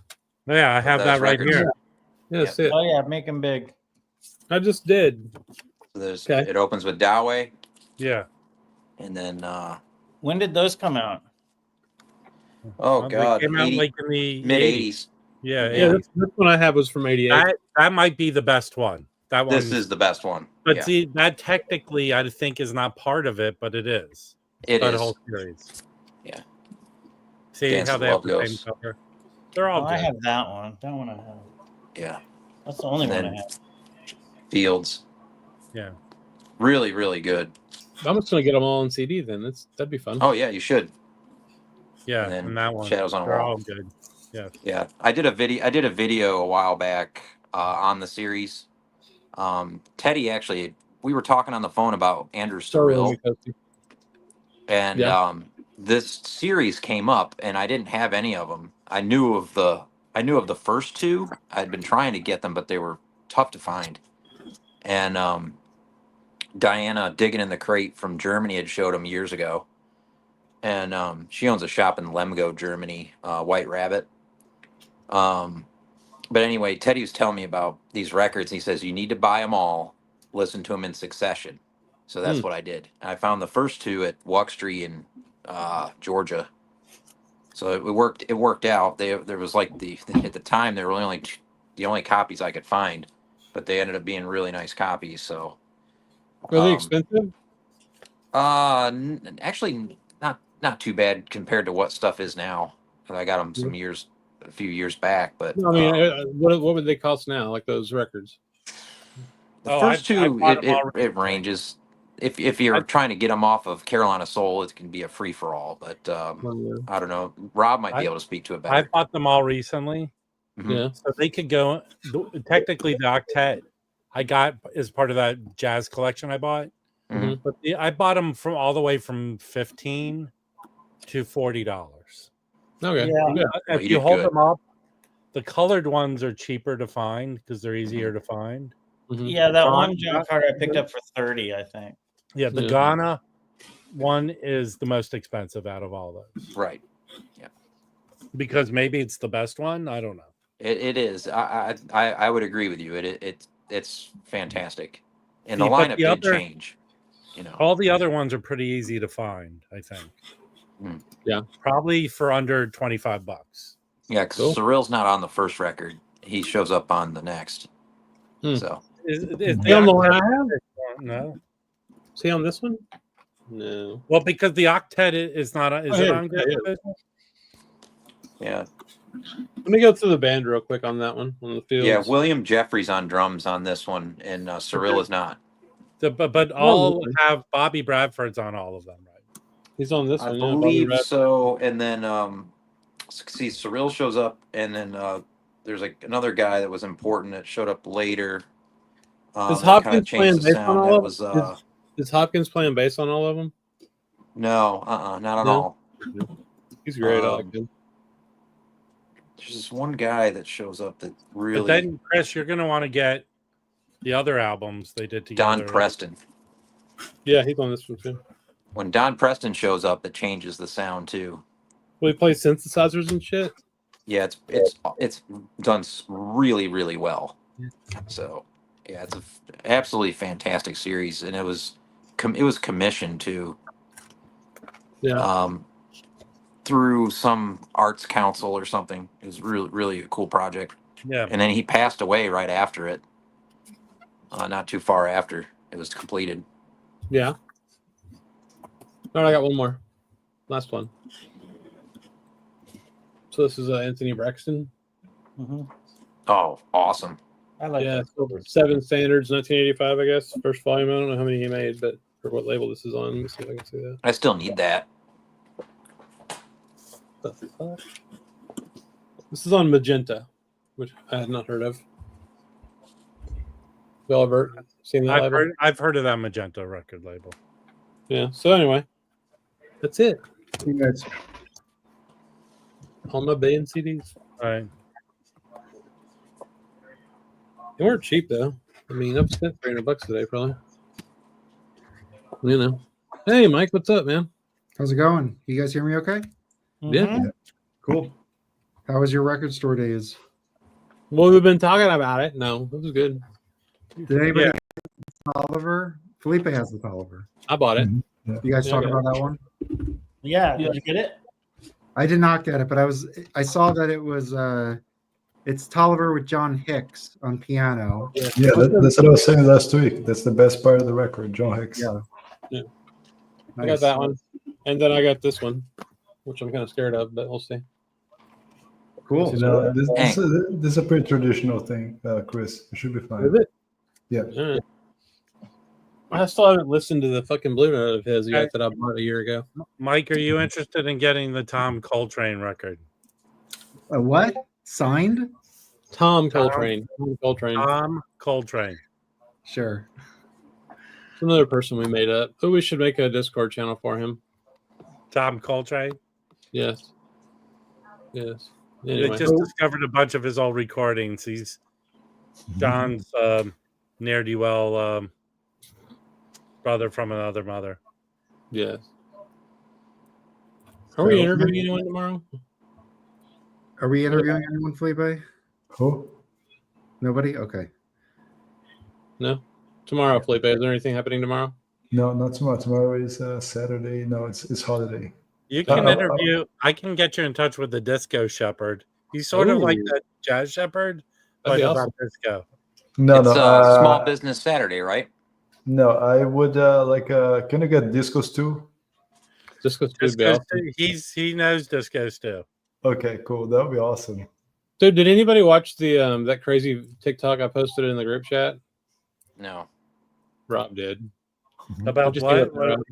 The fucking the dark fantasy 80s version of The Simpsons is fucking weird as shit. Oh no, that's like AI generated stuff. Yeah, I it's don't just very tic-tac. strange, yeah. Hey, did anyone? I'm being serious now. I didn't know about this. That Metallica owns a pressing plant Yeah, Yeah, I knew that. in DC. I didn't know about that. Yeah. Who? Yeah. Metallica. Metallica owns a pressing plant in Yeah, they made their DC. own pressing Yeah, plant. it's been What's there it for, called? I think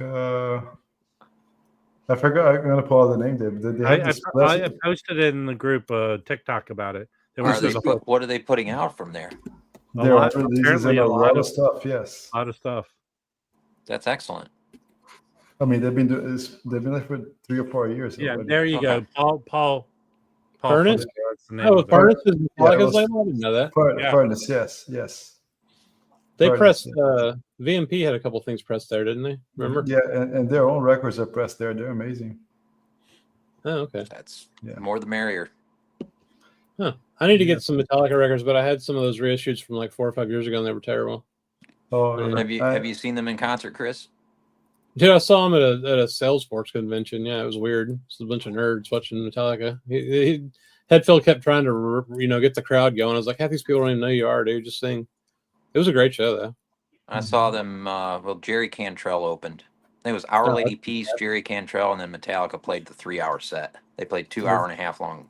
That was a sets. good show, man. It was a really good show. I saw Fleetwood Mac there too. They were better. Fleetwood Mac was fucking awesome. Oh yeah, Rob's got that record. Yeah.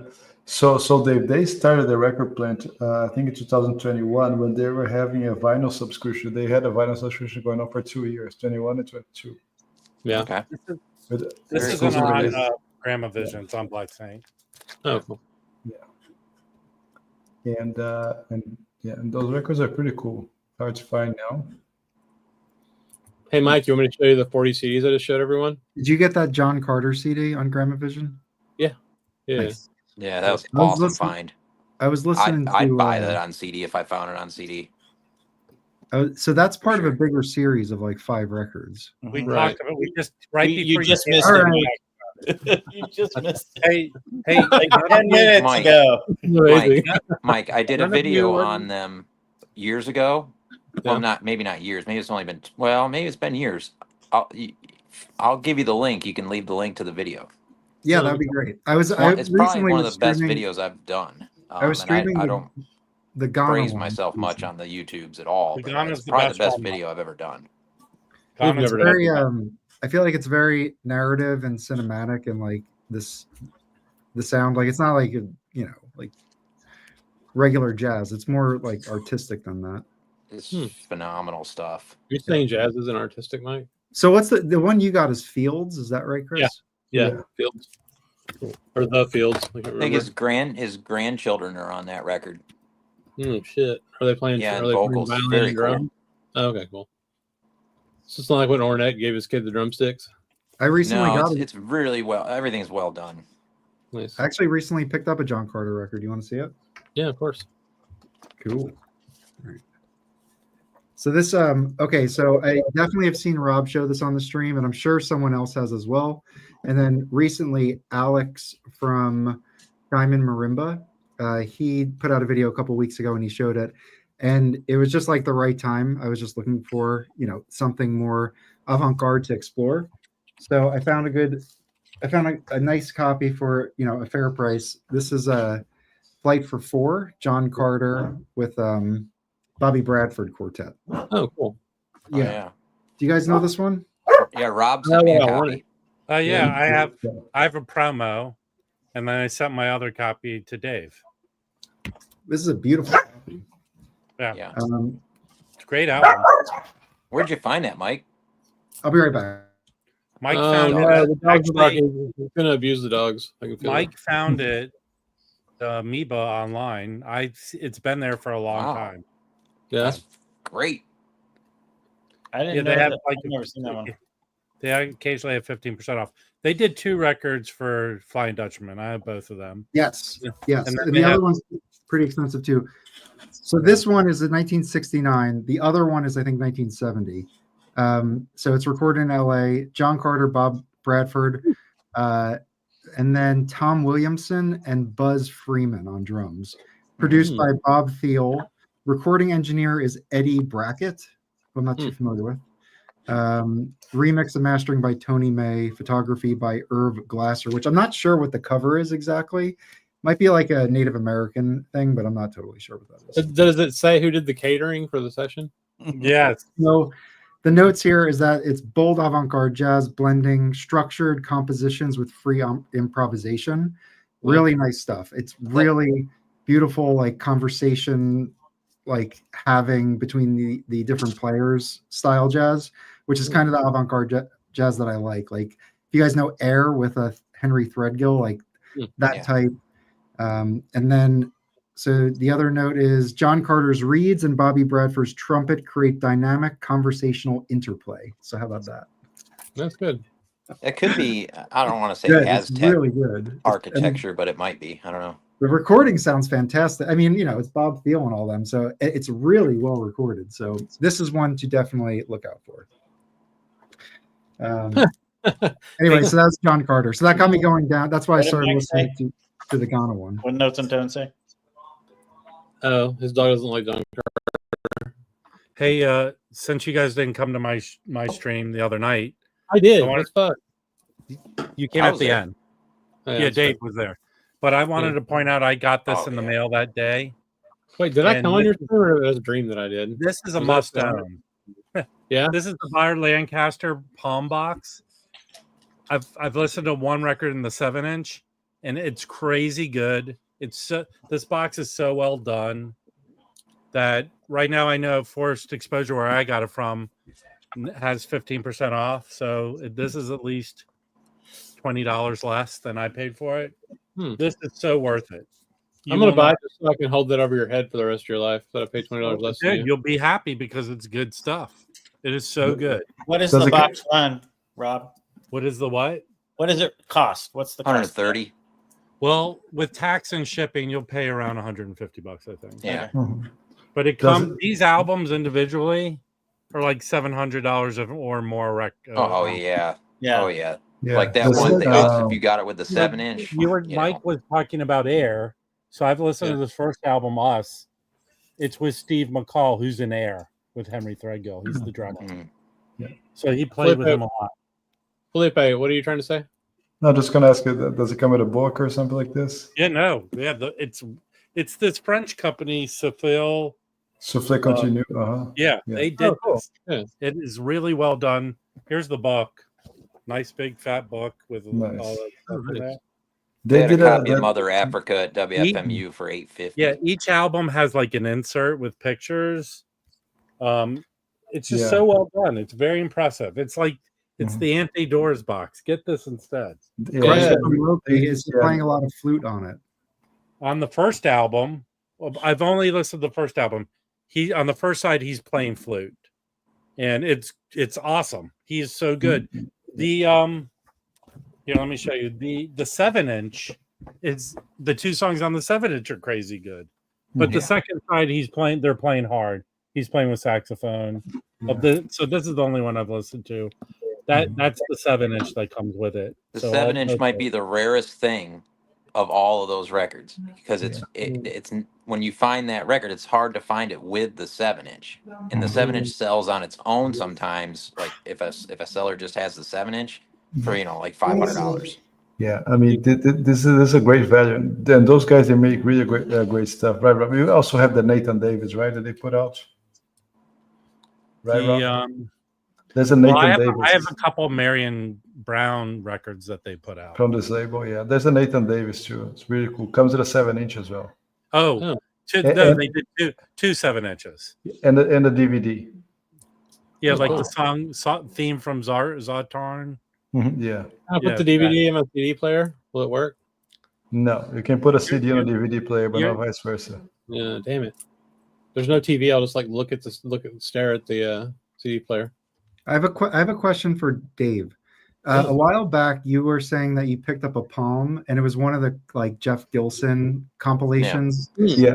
And you bought one, but he sent the wrong one, and you got the better one or something. Was that the Bayard Lancaster one?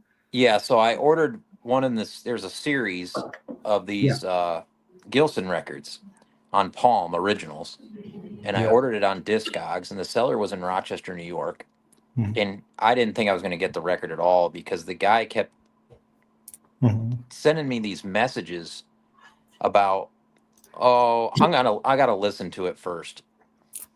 That's weird. And you can get most of the stuff on Souffle Continue. They have great creations Like, of this. what cool. are you not selling the record? What's happening here? Do you know what I mean? Like he messaged me after I buy the record. It's paid for. I You're gotta cursed, listen to it dude. first. You're just cursed with like buying anything online. Only you can have these experiences. I'm telling you, man. I'm telling you. So this I've never even motherfucker. spoken to a person on Discogs more than like once. You know, This when is I bought one a of those record. people I can reach I'm through going the out internet to and lunch strangle to with a death. Discog buyer. Do you know what I mean? So I'm wanting to find this guy in Rochester and bury him. But Well, anyway, just send Joe after him, man. Joe lives up in Rochester, doesn't he? I thought he sent the wrong record, and it was Joe's the better north one. of Rochester by a few hours. So what ended up happening? Well, What's what the end of happened? the story? So the guy, what he wanted to do is he wanted to download the album, so get the music off the record before he sent it. So I ended up getting that out of him. That's what he wanted to do. So he did that. He ended up sending it, what I thought was the record I bought, and it was a different one in the series. I ended up getting the one with Bayard Lancaster on it, which is worth a shit ton more.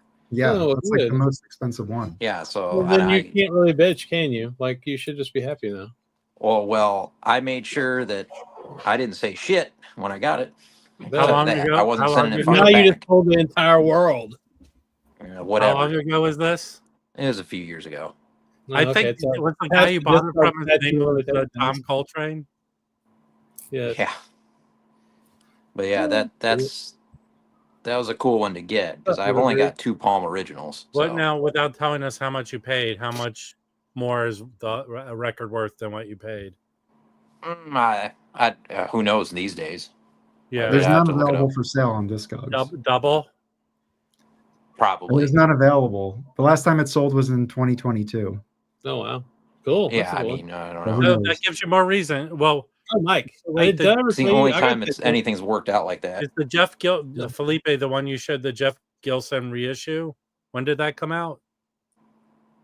You're muted, buddy. You're muted. Well, I'll tell you, Rob. I know. Felipe, you're muted. About 2-3 years ago, tops. Okay. I think. Yeah. Yeah, I picked up one. Don't go you to have a Souffle- Jeff Gilson? Mike, didn't you This buy a one? Jeff Gilson record? Yeah, I think I have that one that Dave's showing. Yeah, those ones, David. Those are really good. On Souffle, yeah, I same have- thing. Yes. One. You have the Ted Curson, right, Brandon? No, I mean I have one that's I have like four or five of the Souffle Continue, which is the label, but one of them's Gilson. Okay. Minko got a Gilson at WFMU from Academy. Do you put ointment on it when you get a Gilson? Yeah. That's nice. You know, Tom Coltrane's middle name is Gilson. Tom Well, Gilson. no, hold on, Mike. Don't be funny about this. He married into the Gilson family. Yeah. There's Dorothy and Samantha. He married Samantha. No, Mike's whole personality is that he doesn't buy RSD records. I would buy RSD records. You know, the one that is an excellent record is the Max Roach. Yes. On Riverside. That is a really great session. It has tuba on it, so it does. I think I've listened to a number of Ray Draper records. I think his use on this record is the best. And it also has, who's the tenor player? Gilmore, John Gilmore. Yeah. I think it's John Gilmore, and then the trumpet is Booker Little. So it's a killer session. And Max Roach, you know, he's great band leader. I'll forgive Max Roach just this once. But I have a copy of it, so I didn't buy the new one. Yeah, I have like a mid-60s copy with a different title and cover on it from Riverside, so I didn't buy it either. I'm guessing it's going to be an OJC though. Like they always put out these monos and then either Chad or they reissue it like a year, the stereo version, like the next year. Yeah. You know? I didn't see the Max Roach at my shop. I don't know. I didn't see it either. much. Well, I know I saw it. I didn't buy it because I already have it. There was a bunch of them at Amoeba. I've seen them around. Yeah, so that should be plentiful. Max doesn't need forgiving. Oh, because I don't know. Dave's dumb about tuba or something. I don't know. Dave hates tuba. He got beat up by a tuba player in middle school. Hey, I want to show some records I showed before, and we'll get Felipe and Mike's take on them. I found an ESP disc Charles Tyler record. Charles Tyler? Who the fuck's Yeah. that? I don't know who that is. He's a free jazz saxophonist. Oh, cool. Yeah.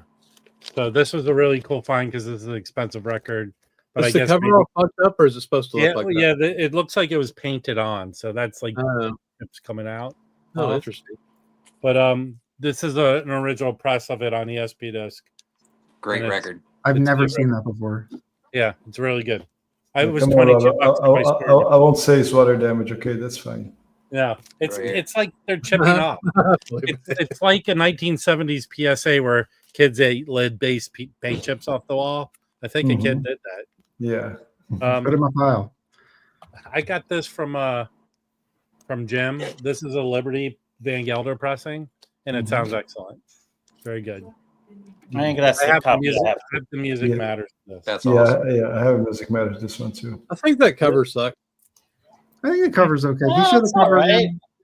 I mean, it's a bad design for Blue Note, is what I'm saying. They kind of wanted to make like a newspaper kind of thing because everybody's talking about it. So everybody's talking about this. Apparently, everybody but Chris is talking about it. I think it sucks. I found a white label promo. Oh, wow. This is at the cool. Orange County Record Show, and this sounds excellent. Sounds really nice. Did they only sell Orange records? Yes. It was like everyone came out selling their shitty records that weekend. This is a good find. I don't know this. I don't have any of his records as cool. an ESP disc, but it's with Kenny Wheeler and Paul Motion around this. Yeah, he did a lot of stuff on ECM. Yeah, Kenny Wheeler. He's a Canadian guy. Is that right? Yeah, Canadian. Kenny Wheeler. Kenny Wheeler's from the UK. He's from Canada. Okay. This has already been taken by Matthew Petty. I know he's wanted this, but this is probably one of the best covers. Just all. Is he gonna do bad things with the cover? Well, after I've done them. Kenny Wheeler. Is what you said? Yeah. He's also a Wheeler. driver. Kenny Wheeler. Wheeler. Hey, I picked this up because everyone was talking about this record. It's I actually love that record. Oh yeah, I don't have that. Everybody's talking about this record. Come on, everybody's talking about it. This is good. It's a nice live album. Only you're talking about it. This is a must-own record. I put one in the auction, but the first side of this is John Coltrane. The soundtrack. Yes, it was a movie. Yes, a soundtrack. Yes, not his best soundtrack, but it's a good one. There's Rodney Dangerfield's in it. This is the first side's John Coltrane with his group is Stephen Davis, McCoy Tyner, Billy Higgins, and that's it. And then the other side is Lee Morgan. But this record sounds excellent. It's not live; it's studio recordings. I think a bunch of years ago for Record Store Day, they put out 10 inches. Whatever. I don't care about that fucking shit. How many Hey, times are you gonna play these whoa. records? I found a stereo the other day when I have the mono. So I have then this is my favorite Art Blakey record. It's really good. That's a good one. I've And asked myself this question many times as well about Rob. well, I believe Larry is not a real person. He might be here to cause trouble, I think. Nah, he seems fine. All right. Why don't you say his name real fast and see if that does something?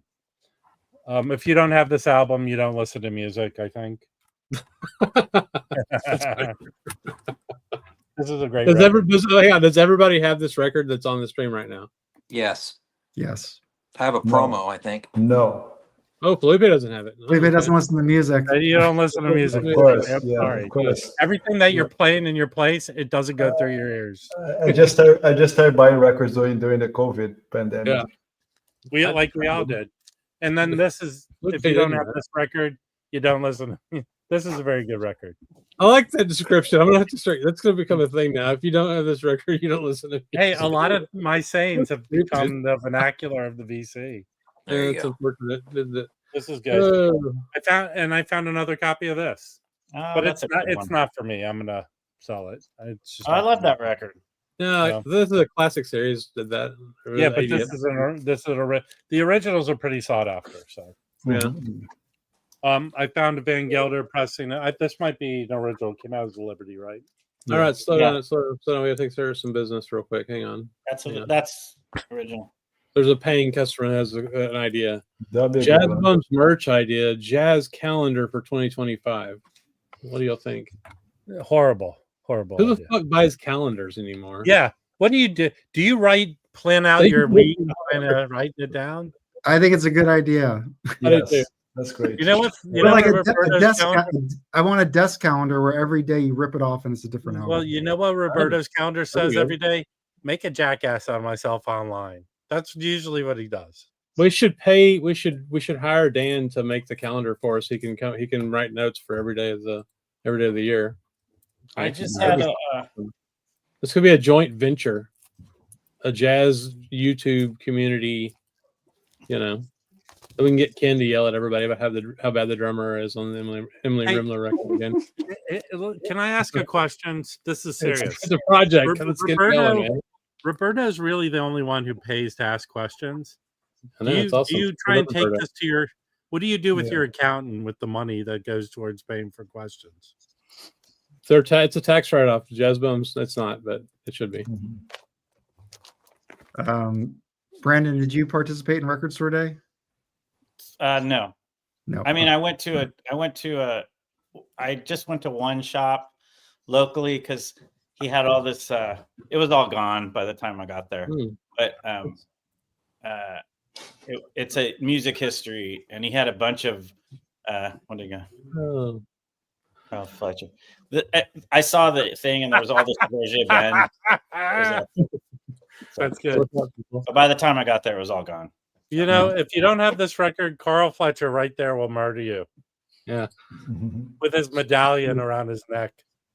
Man, I'd archived the Carl Fletcher room on the Discord and no one noticed. That was sad. I noticed. Yeah, Oh, well, thank his you. mom did. She thanked him. All right, I have some Hey. records I could show. Hey, Oh. Jacob. Jacob, you joined the VC just a little too late. I've gone through 3 copies of that. Mike has one of them. I've seen that come up a number of times recently. I don't know. I don't know if it's just like a anomaly or if there's like a trend. I got my copy from Brandon like 4 years ago, right, Brandon? Remember? Yeah, I got you. I got a copy from you. But I gave you the stereo, right? Yeah. And then I I was was gonna say, like, you oh have a man, few, I don't you? should have sold the mono and kept the stereo. But I have a copy. Yeah, I was gonna say you have a nice copy. I have a very solid super one. clean mono. But that stereo was nice too, right?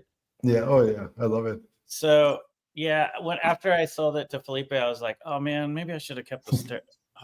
Like I don't know. I was on a mono kick at the time. You know, sometimes you go and like you're like, I want more mono.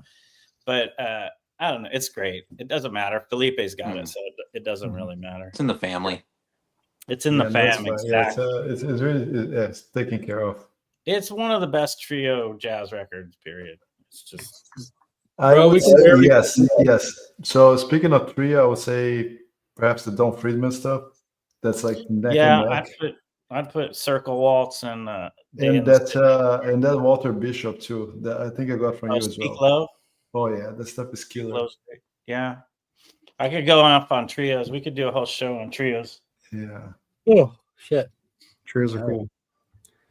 Or Are you talking piano trios specifically, right? I would say just because it's usually a piano Yeah. trio, and it's Tuba kind of like, trios. and it's the rhythm section, so it's like, not that I don't. I mean, I love Joe Henderson trios, too. Yeah. And Sonny Rollins. Like, I'm cool with the sax, bass, and drums trios, but Yeah, I was fixing to say I Trios love kind of that. That's one of my favorite kind of formats right now. Is the just piano-less jazz period. In groups. how like dare that. you? How I dare love you? piano. I'm just saying, dude. Like, I'm also really digging stuff with that because there's just more room and shit for the Joe Henderson stuff specifically. Yeah. I just feel like there's more freedom and room for him to. Yeah, They also have a lot more responsibility. If you're like a tenor player in a trio, you have to make the shit work. Like, you can't just rely on the piano helping you go somewhere. You know what I mean? Like, so. right. But there's something about. I think it's the kind of music I like, and it's not like other people can't do it. It's just the piano is the best instrument for sad moods. It just really does it really well. No, I hear you. There's another also a great record came this year. It's in my top list for the year. Breaking the Shell, which is a trio record with organ, piano, and organ, drums, and guitar.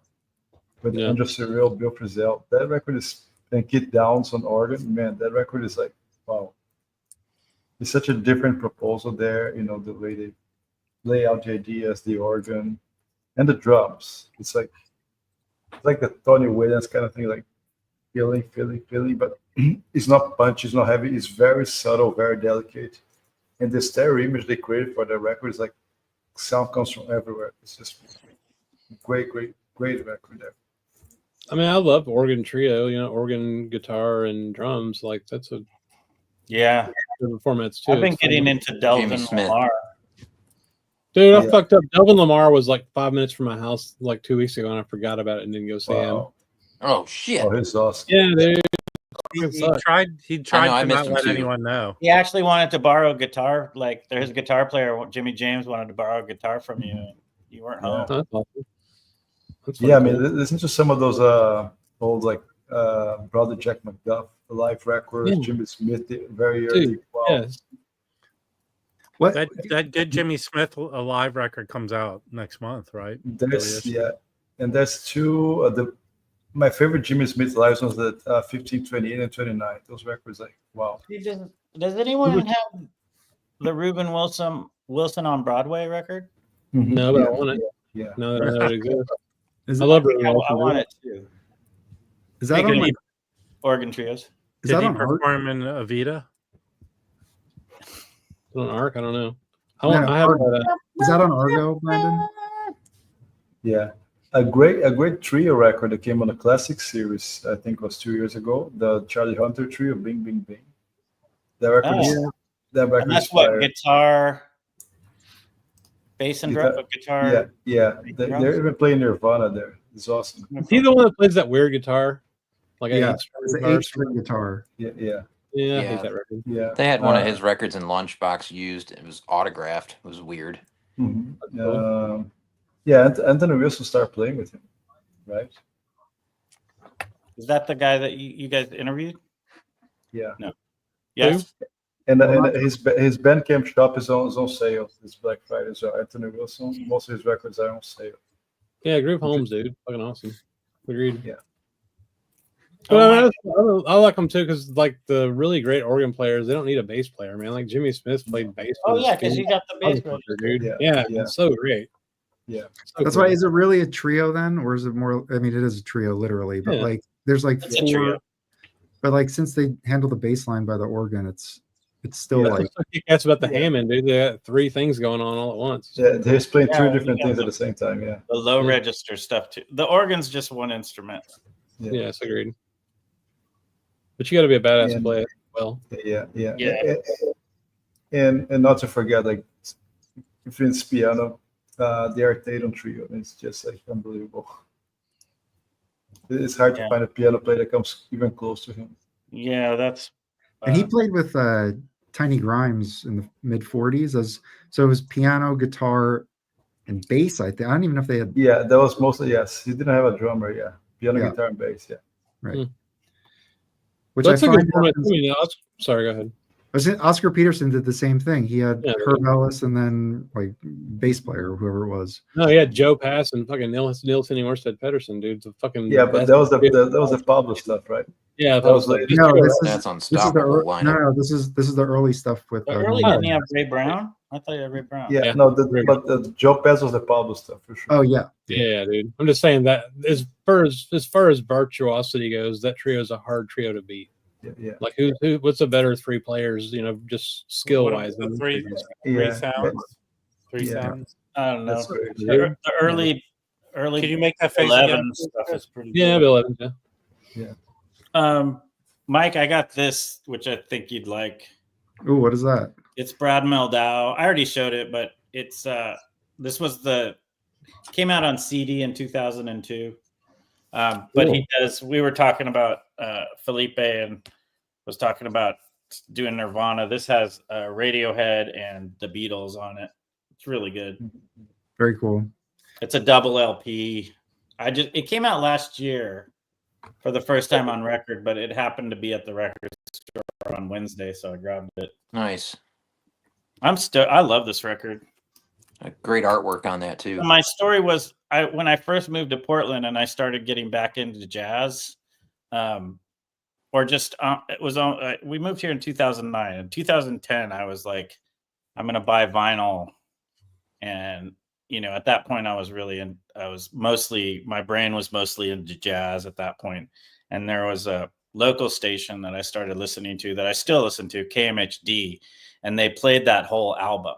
Oh, cool. And I was just like, oh, I got to get that. But my brain was so vinyl. And I was like, oh, it's only out on CD. So I didn't get it. And it finally came out on CD and on vinyl. Yeah. And I picked it up. Nice. So what's I'm your gonna buy brain at CD. now? My brain's now, I think it's on chicken and stuffing and potatoes. Man, I'm so upset I don't have leftovers. Rob's brain is what your brain looks like when it's on drugs. Yeah, that was a good one. Attack It was me a good another one. way, please. That was Hey funny. Mike, what shop did you go to today? I didn't go out. I kind of just relaxed today. Oh, I thought you said you had stuff to show. I do. I have stuff to show. Oh, okay. The internet is this too. This is Dave. general- You don't have to leave your house to get records anymore if you don't want to. It's like everyone's still in a food coma over here. Yeah, I could show some stuff. Do you guys want me to show some of Jazz. the avant-garde stuff or the straight ahead stuff first? All of Well, it. can you Straight first ahead show first, all the straight things ahead you've been knitting? Straight ahead first. Do you guys have a preference? Some just said little straight ahead tiny first. dog sweaters. Okay, I'll just show something. All right, I this just one's said it. cool. You What's that? asked. I said show the straight ahead stuff Okay, all first. right. So this one's really cool. I'm really happy to add this to the collection. I think Rob, you would hate how this thing sounds. This thing sounds not so great. Is it This like is yes.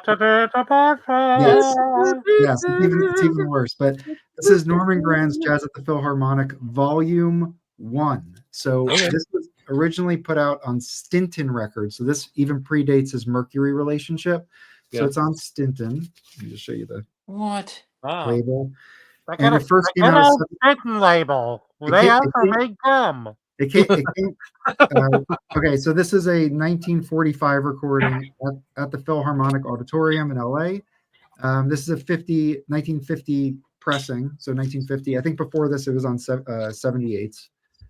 And what's interesting is Stinton, this is a 10-inch, has a top-loading 10-inch jacket. So so the weird. record comes out of the top. Yeah. So that was cool. That, Like that's the how their 78. gum comes out of the package too. So Oh, this, yeah. so this is a historic recording, obviously. It marked the earliest attempts to present jazz in a concert hall setting. Illinois Jacquette's style on Lady Be Good was really influential and shaped the R&B sax players like Earl Bostic, and then like how rock sax players played later. But this was but it doesn't. I mean, if you were like, I want to get into jazz at the Philharmonic, let me start with Volume 1, and heard this, you would not progress because it doesn't. It's not a great recording.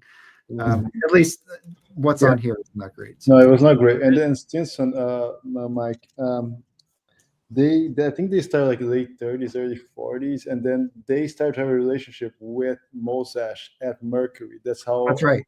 He ended up with Mercury. Yeah, because you can find this on Stinson and Ash Records is the other one, and they're like the same thing. Yeah, that was. Let me see that label again. He was the owner of Mercury, and then he signed the first contract with Norman Granz. And interesting too, when those things were starting to be done and broadcast. Oh, that's cool. Those were distributed to the military bases around, so that the army actually helped like broadcast those. Oh, that's cool. Those sessions, yes. Is there a part on that album where Norman Granz comes out and goes, "Hey everyone, the Depression ended"? Oh, I gotta show something that's related real quick, Mike. Norman Granz was kind of funny. He would actually go down to I know that the audience and fight hecklers. Oh, that's hilarious. Yeah. Nice. So Mike posted an eBay auction a couple months ago. I haven't listened to these yet. I forgot I even bought them, and I bought these. So there's 5 of them. They're these Norman Granz Philharmonic records. So this is volume 3. And Charlie Parker's on that one.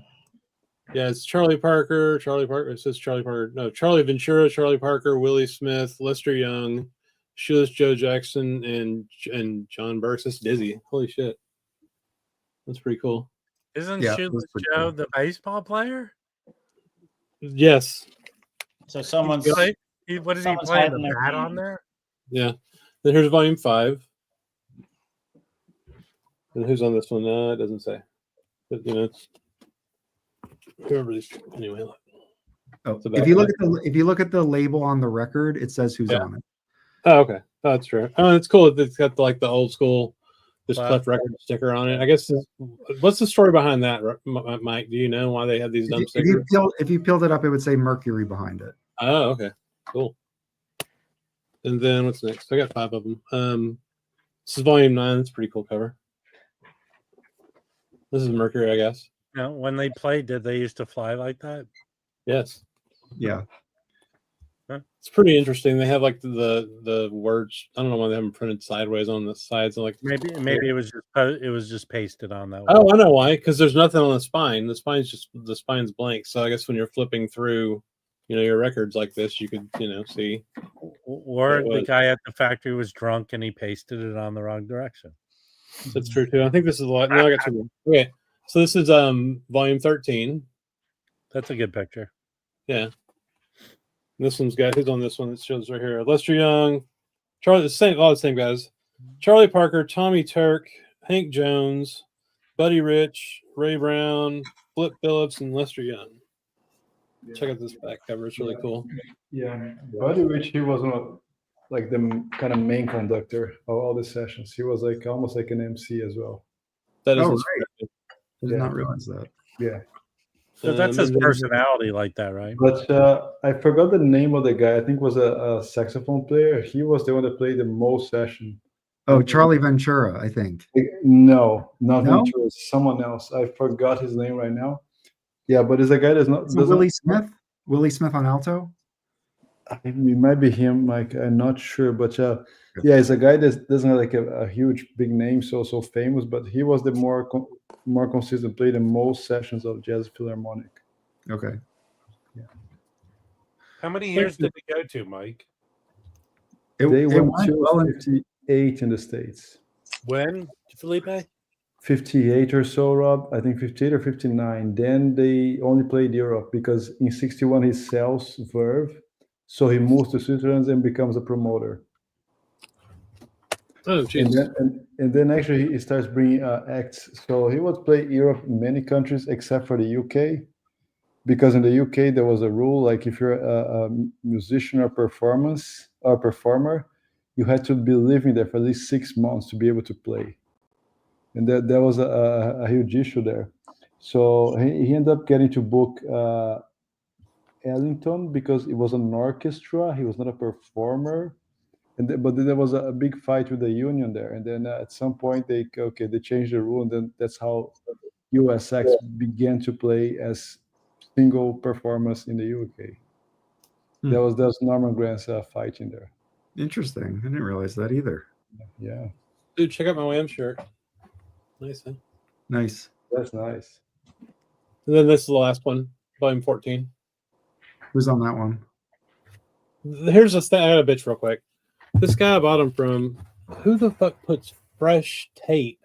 This is like modern tape. It's like half coming off on a fucking 70-year-old record. Like, what the fuck? Then put something on eBay. Like, whoever did that's an idiot. Anyway, who's on this one? This one we got Lester Young, Charlie Parker, Billy Hadnot. I've never heard of him. He's a bass player, I guess. Buddy Rich, Buck Clayton's on here. Buck Clayton's fucking great. He had a bunch of records of his own. Willie Smith, Kenny Kersey on piano, Irving Ashby on guitar, and Coleman Hawkins.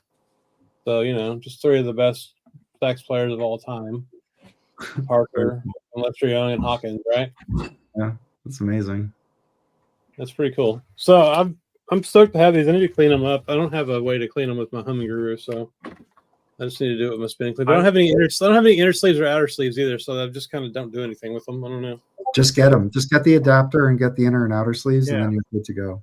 Yeah. You didn't buy the adapter. I did. I have it. Oh, you have it? Yeah. I'll do your pencil. I'll do It makes a huge difference with those 10 inches. The 10-inch records I have they're all from the early 50s, and they're like the dirtiest records I've. Oh yeah, they're horrible. So like cleaning them makes a huge difference. I cleaned 2 10 inches today. My tank was a mess. Yeah. Yeah. They're dirty. I could send it to Dr. Robert for painstaking cover restoration. That's a good idea. All right. And then I'll continue the Jazz at the Philharmonic train. I got this. Oh shit! Hang on, that's pretty good, CJ. Dr. Robert is a spine doctor after all. This is in really nice condition. This is Jazz at the Philharmonic, Volume 11. So this one is Lester Young, Charlie Ventura on tenor. Alto is Willie Smith. Trumpet is Dizzy. Mel Powell on piano, and bass is Billy Hadnot, that guy you mentioned. Yeah. Drums Lee Young, and this is known for it's just one performance on both sides of a song called "The Man I Love." It's 6 parts. Each soloist brings like a different style to it, like a different approach to the song. So it's it's pretty cool, but it's like a long jam session style, but it's really good. And the idea of having like Dizzy and Lester Young play off each other is just so like. What record is that? Is it the same This one? one's 11. This one's 11. Oh, 11. Okay. And it's the original Mercury. Very cool. I mean, how much do these cost? Because I bought those 5 for like $35 or something. I got both of these for $16 with free shipping. Oh, cool. Okay, sweet. 16 a piece, free shipping. Oh, okay. Oh, shit. Okay. But still, I mean, I don't know. Not bad. No, that's great. Yeah. Oh, is there I wonder if there's a CD box of all of them. I could just keep these 5 and have that. For sure. Yeah, there should be, Chris. This thing I think has been repackaged a number of times. Yeah. Very cool. What else? I think there's a Japanese 3 LP set that does has a lot of the 40 stuff on it. Kind of like the Art Pepper box for Village Vanguard, like one of those. Yeah. I guess keep. I have a few more here. Yeah, you said you had free jazz. You said you had all kinds of stuff. Let's go. Yeah. On, okay. You're holding out on us. All right. This is a big one. All right. Big one for me. It's a 13-inch. It's big. Dave will appreciate. Well, you all appreciate it. The 15-inch subscription disc. Oh yeah. It's an original stereo, or it's a Liberty. It came out in '67, so I think it has Liberty labels, but it's pretty much like an original. But is it or is it not? Stereo copy. And then recently, I picked up this one, and when I showed this one, everyone was like, "Now you need to go get this one." So this came up for a really good price, so I just grabbed it. Yeah, I have both those, but I also have the Mosaic box with all 3 of his Blue Note albums. Yes, yeah. So this is the Complete Communion. This is a mono first pressing, and then this is a stereo. I think it's a first pressing stereo too, but it's good. And what's interesting, what I wanted to mention is, so this is a '66 recording. So you have Don Cherry Gatto Pharoah Sanders, Carl Berger on vibes and piano, Henry Grimes, or Jean-Francois Jenny Clark on bass. Oh my God. We're both together, I should say. And then Ed Blackwell drums. But when I was like trying to like put it in the timeline, this was released in December 65. And then 9 months later, this one comes out. And the difference is like this one feels, I mean, it's a smaller group. It's a quartet, I think. And yeah, it's a quartet. And like, they're still not like, they're just way freer on this one. So you can see like the progression is what I'm trying to say. And then whereas Brooklyn comes out like 3 months after this one, and that is even more free. Yeah. So like there's like a year where he records these 3 albums, and like I kind of want to get Where's Brooklyn now, just to kind of continue. I'm not big on Where's Brooklyn, to be honest. I really love those two. The second one, Symphony for Improvisers, is a top 5 Blue Note for me. Yeah, no, I mean, I listen to Don Cherry. I mean, that's fine, but Brooklyn just sounds disjointed to me. I just don't like it. Oh, I'm sorry. It's not because it's crazy. It's just uninspired compared to those sessions, for example. I would agree. Not that this matters at all, but it's actually New York labels, not Liberty labels. So fancy. I think this is a first press. It is. Okay. Yep. And I like Complete Communion. That's the one I. It is. I will say, like, this is something where I'm not going to blast it when my wife's around. She's not going to like it. Right. So it is a selective time. Or you will blast it when your wife's around. Or I will blast it, exactly.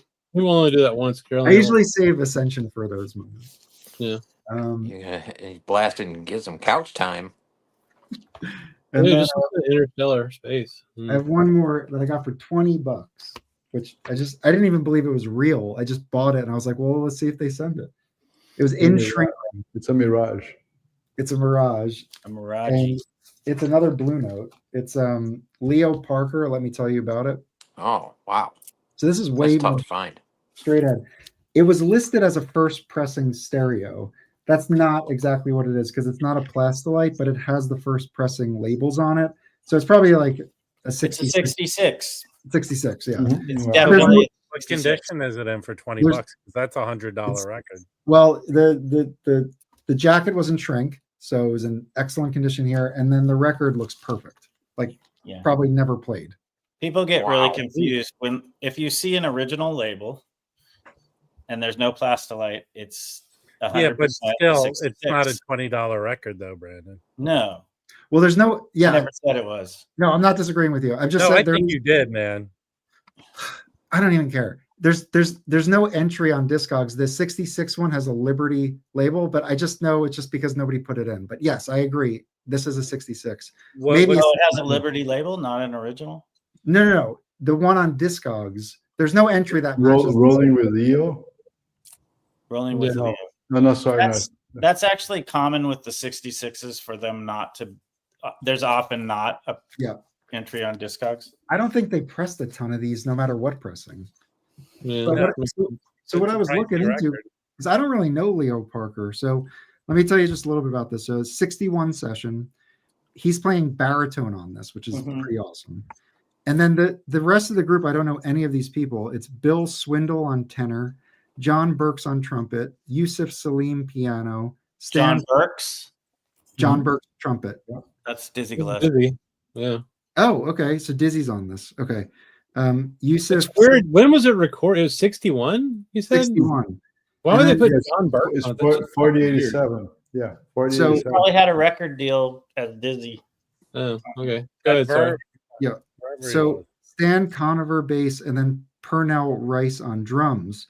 So this marked Leo Parker's 1961 comeback after years of basically substance abuse struggles. Yeah. So he had a bunch of health issues. Yeah, he was a train wreck. He was a bebop pioneer, baritone sax player. He played with Lionel Hampton, Dizzy, and he was in Billy Eckstine's band. And then he influenced people like Pepper Adams.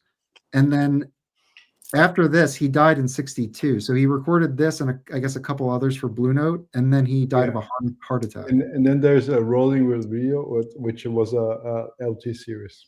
Yeah, that's coming out as a tone poet, right? Or is it? Yeah, Yeah. next No, year. yeah, Yeah. yeah. So is this the only one that actually came out back in the 60s? I think so. I have it. I have an original, but the cover's kind of jacked. But yeah, it's a fun record. Yeah, I thought it was pretty good.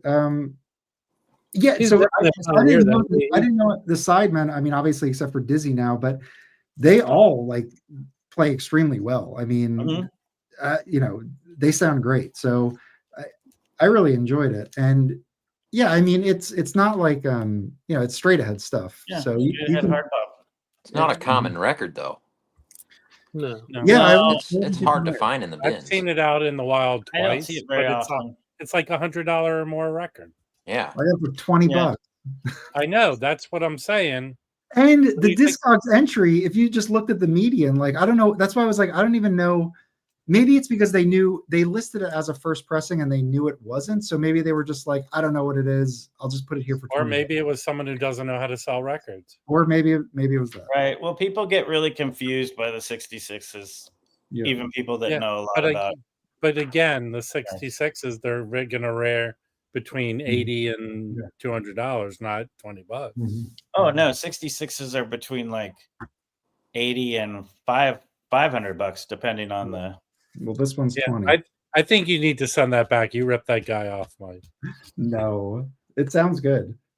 So anyway, so that's all I have. And then the other thing is we have the this is the only record store day thing I had. Except for this.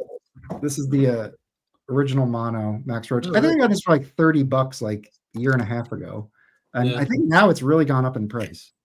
It's you say it's one of his better records or not? I mean, this is if I were to recommend just personally based on my taste and everything, one record from Record Store Day, it would be this one.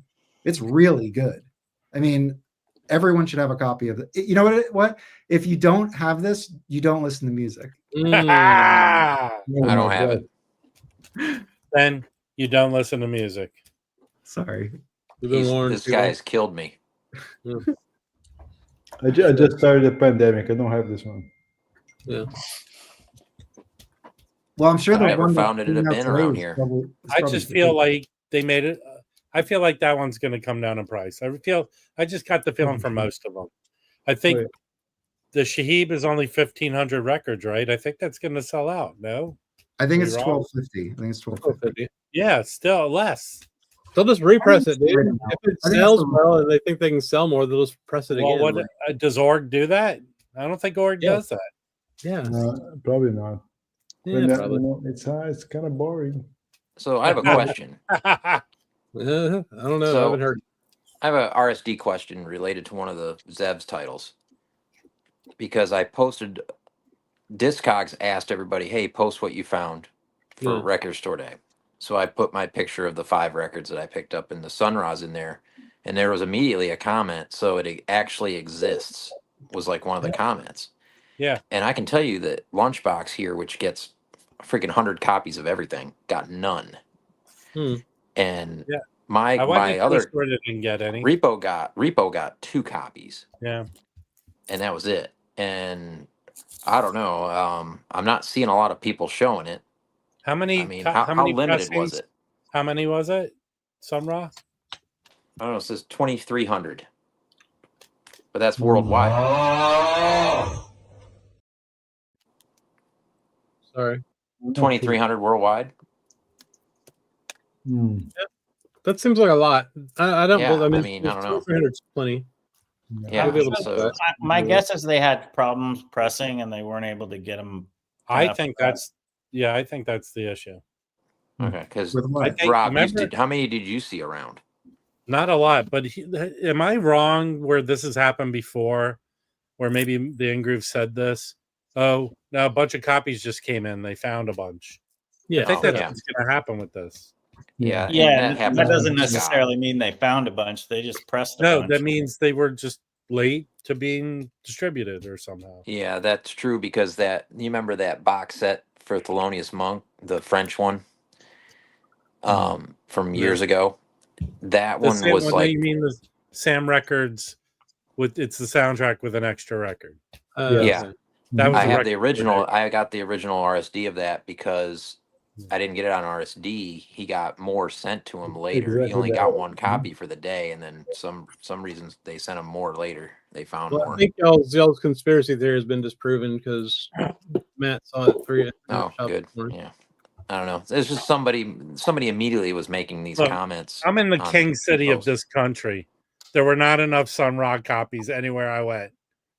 They're trying to kill us. Yeah, You know, Rob, it's winter. Sun. There's not much sun these days. the R Pepper Mono RSD kept showing up. Yeah, it did. I bought that thing and sold it for like $100. You scam It was artist. so rare. Oh, Mike, you didn't see this. See what Fluffy Dude. gave me, Mike? That's Oh awesome. yeah. Didn't you already have a copy? I had an OG. Way to shit on Fluffy's gift, Mike. Yeah, I had an OG, and then I have the OJC. I will. This is the Van Gelder. I will clean and listen to it. But Fluffy's a very nice person. I mean, I gave him the Giuseppe Logan record. Oh, Brandon's got it. I just realized I have the same copy you have, Rob. And what does yours sound like? I need to listen to it again, but as I'm I sure recall, like it sounds Eli. pretty good. I mean, it doesn't sound like. Yeah, well, the fear is that it's recycled vinyl, right? I think well, yeah, and sometimes you get recycled vinyl that doesn't have that hiss track on it. It just depends. Yeah, it's true. This is very clean, and I don't see little dots in the. There's nothing worse though than buying a record that looks really clean in the shop and you get it home and it's just a hiss fest for no fucking reason. You know what? I want to punch someone in the face when that happens. Actually, the new jazz ones that have the bumps, those and some of the prestige that have the bumps. Yeah, a lot of times those bumps don't do anything. No, they don't. Those are the ones to look for because you'll get a killer deal on them. Yeah. What about the dimples when they have the dimples too? I think I think dimples. If it's a physical thing you can feel, I think you're in trouble. Yeah, those are. But that's rough going. Those weird dots that aren't really feelable on the. There's a bunch of new jazz and prestiges from like the early '60s, right in that era. Like vinyl, 63. Yeah, the vinyl's fine. I could show you a couple that you'd be like, that looks terrible. They play great. Oh, and Mike, did you see my Blue Mitchell mono? No, which one? The one that was a tone poet. Oh, what was that? Oh, you missed. This is all your shit. Look, these 10 inches I found. What? Oh yeah, show those again. Show them to Mike because they're Okay, here first. Is that the Elmo Hope? Elmo Hope. Nice. These is from the early 70s reissues. Okay. So that one. Wait, so that's a United Artists reissue, you mean? Yeah, United Artists. Okay. This one, and I'll tell you the story about this one. These are all United Artists reissues? Not except this one is not. This is a Toshiba. Okay. But okay, so here's the story. You know what famous? This is a copy of a famous Blue Note artist. What is it? This is Donald Byrd's copy. This is how he alphabetized his records, like Jazz F. Huh. Okay. This belonged to Donald Byrd. Cool. Yeah. So I got those, and then I found this mono. Oh, nice. Yeah. What's the title of that? What's the title of that Blue Mitchell? Don't fuck with Blue Mitchell. See this? What is it? Bringing it home. I think I have that. This is a tone poet. And then I found a white bee Van Gelder of this. Oh, I have that. I have a white bee. It sounds good. Yeah. Felipe gave me it. Archie Shep and Dollar Brand. Yeah. That's a cool record. Now you're showing everything again. Let's meant the 10 inches, bro. Hey, go back to chewing on gummies, man. Hey, see if you guys can see this. Okay, what do we got? Can you see the weird bubbles in there? I guess you can't. In the dead wax or in the No, on the vinyl itself. I guess you can't see it. It's hard to see. It looks like raindrops all over it, but they're in the vinyl. But it plays great. Yeah. I get some dimples in my, what are they? some of the clef pressings I have, and I don't really notice any difference Well, with these that. aren't really Well, they do. dimples. Yeah, they do have. Oh, I guess they are sort of raised. What's that, Felipe? You hear it? Yeah, they do have dimples. Yeah. Oh yeah. But do you hear? Can you like? No, I mean, I can't really. it's so minor, so minor. Yeah, I It's can't very hear. hard to This pick is up. original Roy Haynes symbolism, and it's plays. Ooh. Wow, nice. Very cool. I have another question for the panel here. Okay. Yeah. All right, so we're coming up on the end of the year here. What would you say is your favorite used find of the year so far? Used. Oh, I got a couple of 1500 series. I got for free. That sounds I think great, Felipe. I think I know mine. I got 1583 Curtis Fuller, and I have 1546. I think Curtis Fuller? Curtis Fuller 1583. Mhm. Those are free. That's not an easy one to find. No. Dude, And Sonny Chirac. Sonny Sonny Chirac, the Chirac. vinyl me please. And I also have a. Let me think about.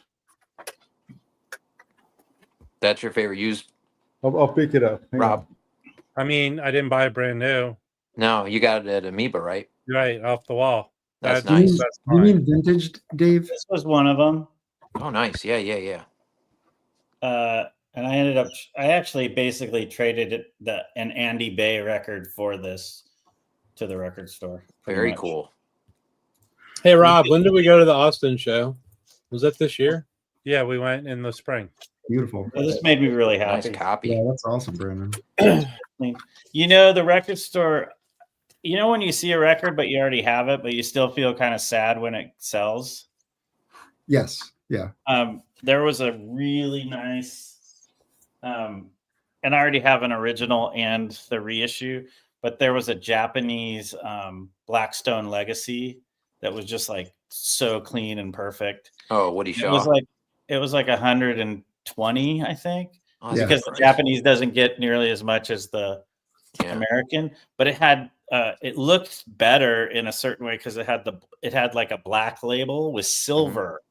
So the old the old contemporaries were black with gold writing, and this was kind of like, I guess they were doing sort of an homage to it.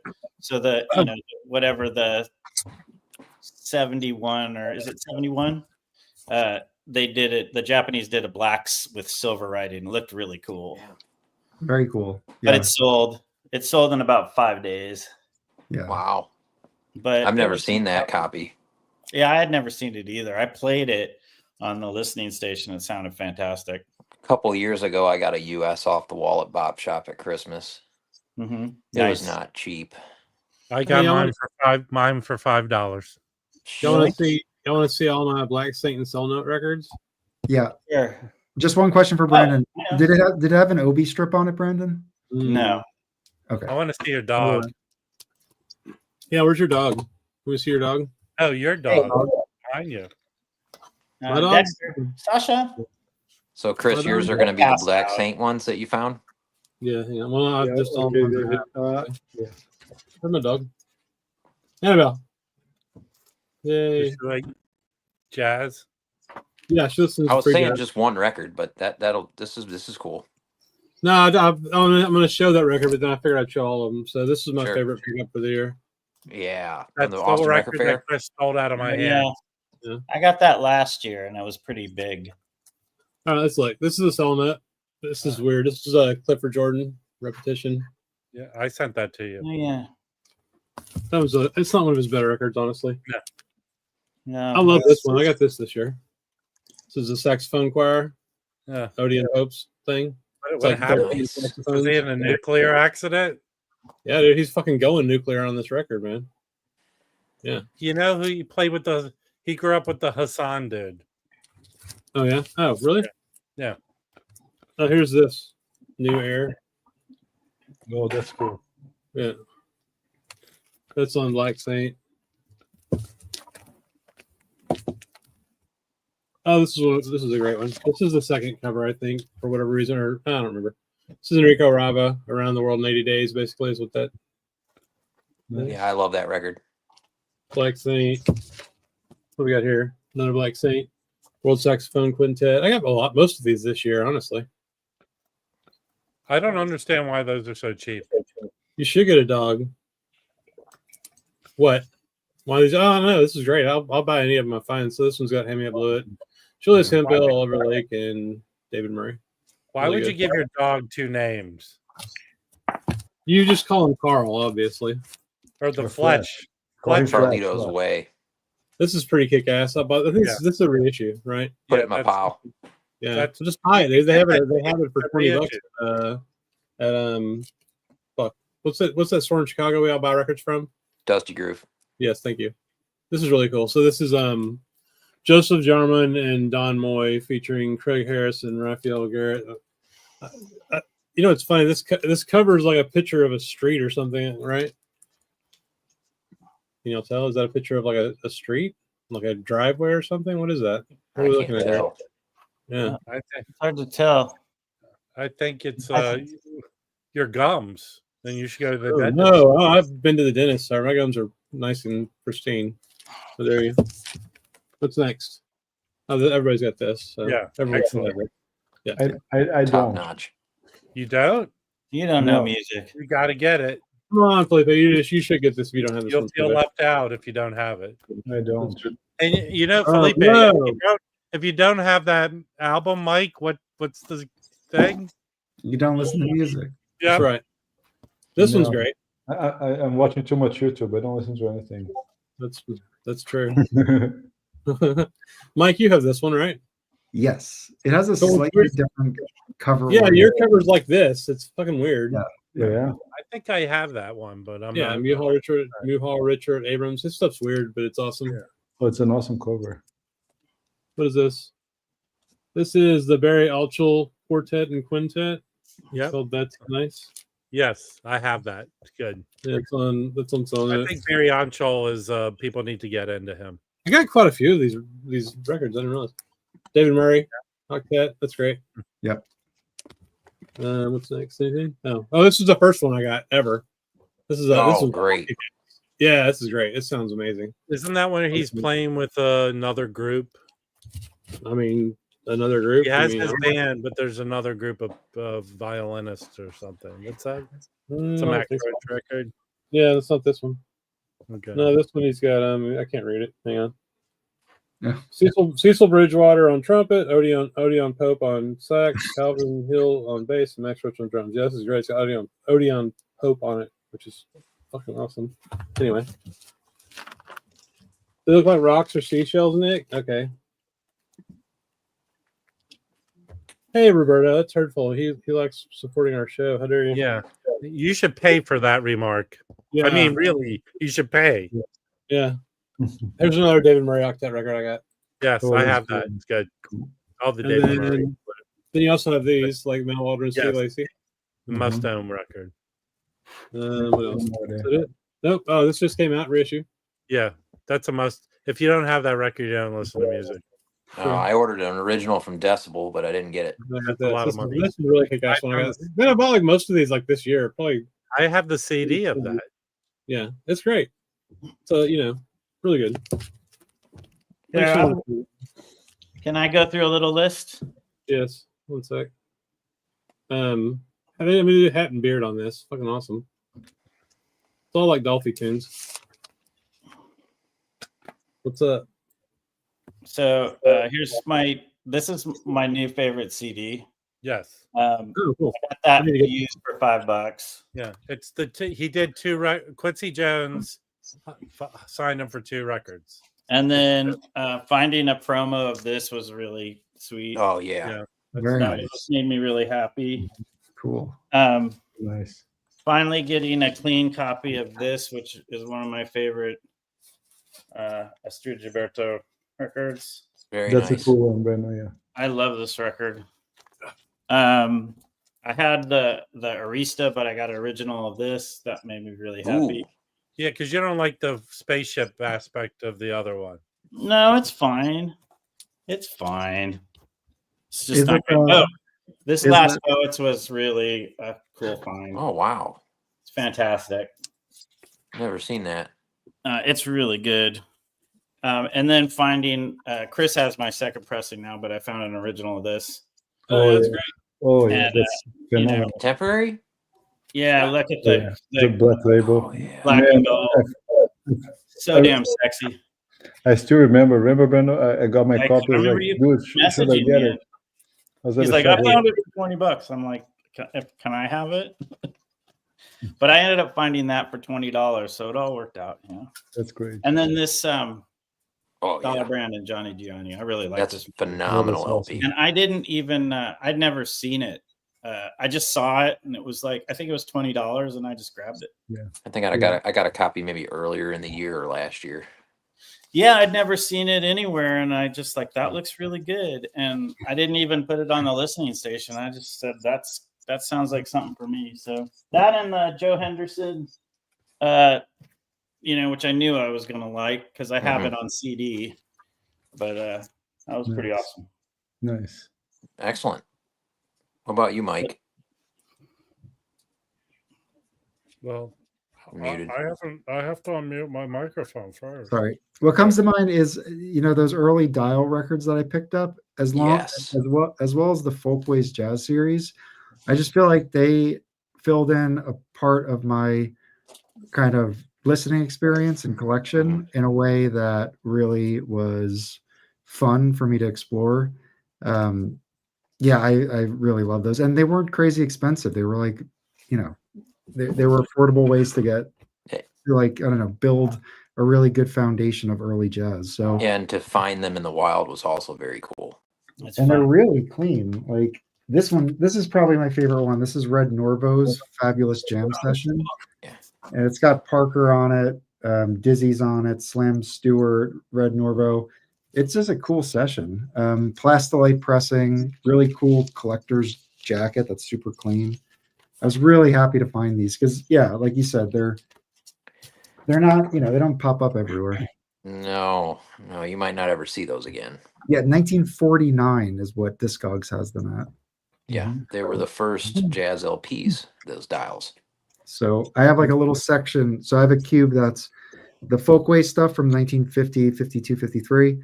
These, and then my 10 inches, and then some of my early Norgran stuff, like the earliest of that stuff. So it's like that's my earliest kind of jazz section, and it's fun. I listen to it a lot. Where's Rob?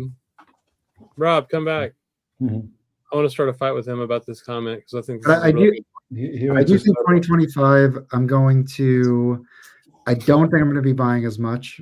Not because I would like to, but I just suspect in 2025 I'm going to shift to later stuff basically, and it's just the stuff that I seem like I'm into is expensive, so I just don't think I'm going to have the budget to buy a lot, but it'll be stuff that I'm really interested in. So well, next year we have $50 quarts of strawberries, so that's fair. Oh. All right. Okay. $100 avocados. So what you're saying is in about 6 weeks my collection will be complete. Yes. Yeah. Probably. Yeah. This was a good one too. What do you got? I was happy to find this, and I didn't know about it either. Mm-hmm. And it's 71, which is recorded in Tokyo, and that's all around the time he did Spanish Bitch and Free at Last, and kind of like a really good time for Mal Waldron. That's question for Brandon, because I think you have all these, Brandon. Do any of you have Joe Henderson Canyon Lady? It looks like there's mixed reviews on this one. I used to have it. I sold it. But I would like to have it again. It wasn't. Okay. It's definitely not my favorite of his milestones. But I think now I want to have it again. Cool. We all need. I've never found it. Yeah. Cool. I'm lucky that David didn't ask me to show me my Scorpios that I found this year, so I'm not going to show anything. Dave, what's your favorite vintage find of the year? Actually, it's probably this one. It's the Gene Lee. This is on A.R. Pank's private press label out of Germany. He was a composer, pianist, and a drummer. and he's playing. He's actually playing keyboard on this, which is a little different. And I mean, this is straight up like a Sun Ra orchestra deal. So this is Look at all the Kinda- balloons. Very fitting. yeah, and it's got Frank Wolney on bass, who appears with A.R. Pank quite a bit. Dennis Charles on drums, who's really, really good. And then I don't know who the alto sax player is because it just says C sharp, but I believe that was someone under contract somewhere else and as an alias. Coltrane. Because on other records on this, Bob Flagg is on there, and that's John Shakai. So I don't know who this C sharp person is. I've never been able to figure it out. But this What's is the name of phenomenal. that record? It's called "Don't Freeze Yourself to Death Over There in Those Mountains." It's Tom Coltrane. Yeah. Yeah. Here's the label with the lion on them. Oh. These are not that hard to get. There's a guy on Discogs in Germany. He's got everything. Oh. So I think he was the original distributor for these records. So that was this one I actually got from Mats Gustafsson. So this came from him in probably April. So that Okay, was- so that's cool. so it looks like C sharp stands for Clarence Sharp. Alto Okay. sax. So, So I guess that's really who it was, huh? Clever nickname. Yeah. So not an alias. Just his actual name. Where does the C sharp, the Homer's rooftop singer group, says C sharps or something like this? Oh, I didn't even think to go to Wikipedia. Oh my God. Oh, Wikipedia is You know what? You have learned nothing from us, sir. We rarely use Wikipedia. Well, just burn those books, man. The Wikipedia is there for everything. Exactly. That's funny, Felipe. Hey, Mike, you want to do a deep dive on my? Go ahead. This is really good. Yeah. It's like You a wanna do June deep dive Tyson on with my Sun Ra. contemporary records collection. You want to see every contemporary record I have? Yes, Roberto. I do love Spanish bitch. I know I talk about it too much. Yeah. I just pulled them all off my shelf for no reason. All right, but here's the thing: if you're gonna do should- this, I you should have listen to you can't just show the record then move on. You have to say like who's on the record. Jesus Christ. Okay, well, why don't you look them up on Wikipedia? Wikipedia is there for that. This is Yeah. now making. Oh, That's Wikipedia, king of knowledge. look, fine. You should know this by heart. Come on. Yeah, right. You got Art Pepper, Jack Sheldon, Pete Jolly on piano, Jimmy Bond on bass, and then Frank Butler on drums. This is the Chad Rishu, excellent sounding record. I mean, it's I actually like this one. A lot of the older Art Pepper shit I don't really care for that much. Specifically, Art Pepper Plus 11 or whatever the fuck it was called. That record sucks. So Oh yeah. Hey, will you stop going off on that record? I hate that record, dude. Anyway, oh, this is cool. I got this one from it's from Docs, I guess. This is working out. good. With Barney- I love Bernie Kessel. That's Yeah. a good one. Isn't there a horn on that one? Yeah, so you got Barney Kessel, Marvin Jenkins on piano and flute. Interesting. Jerry Good on bass, and then Stan Popper on drums. Okay. This is like Oh, an I OG. have that right here. This is the this is cool. This is gonna take 6 years. Check this out. 6 years later. Nice, I love those covers. nice. Beautiful. Deep groove. Look at this thing's like mint too, man. Yeah. Yeah, you Great. can find Barney Kessel for not very much money. It's kind of I paid Sure. $20. I'll pay $20 for this copy because it's really Which nice. one do you think I have, Chris? in here? Oh, the mono. Was It's that stereo. OJT? No, Okay. it looks like it's the early or this late 70s reissue. Okay, cool. They came before the OJCs.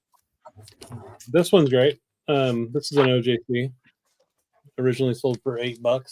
This is like Previn, Andre Previn trio. I like Andre Previn. People shit on him for whatever reason. I don't know why, but so this, I'll tell you on the classical bum stream, they all say for classical, anything Andre Previn, pick up.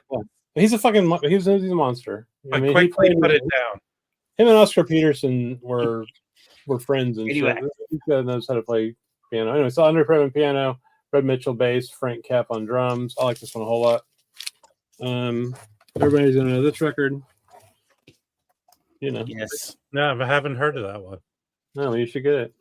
This is a reissue. What is this reissue? I can't remember. Chad did this one or something? I think it's a craft.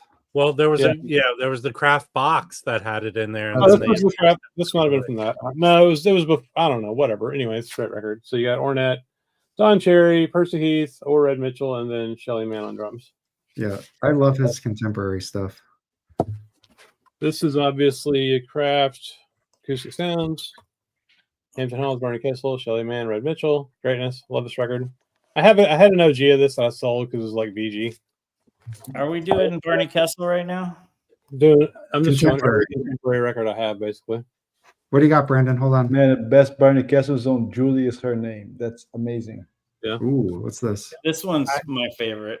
yeah, I have that one, Brandon. And this is cool because the 60s green stereos are better than the later ones. It's like a super dark green. Oh, yeah. This is Feeling Free, and this is my favorite one, and it's got a really cool band. It's Barney Kessel, obviously, Bobby Hutcherson on vibes, Chuck DeMonico on bass, and Elvin Jones on drums. This is the one to get. It is so good. That's cool. What year was that? 69. 69? Okay, that's cool. This And is a good.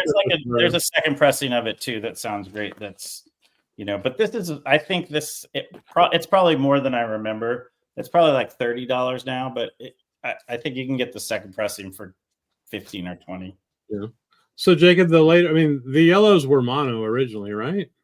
All yellows are mono was yellow until like eventually they kind of just did them all. Everything yellow. was yellow. Yeah, everything was Everything yellow. was yellow. And But the the reissue is like originals OJ from, like, season the shows. 50s through the late 60s is yellow is mono, and then black and green are stereo.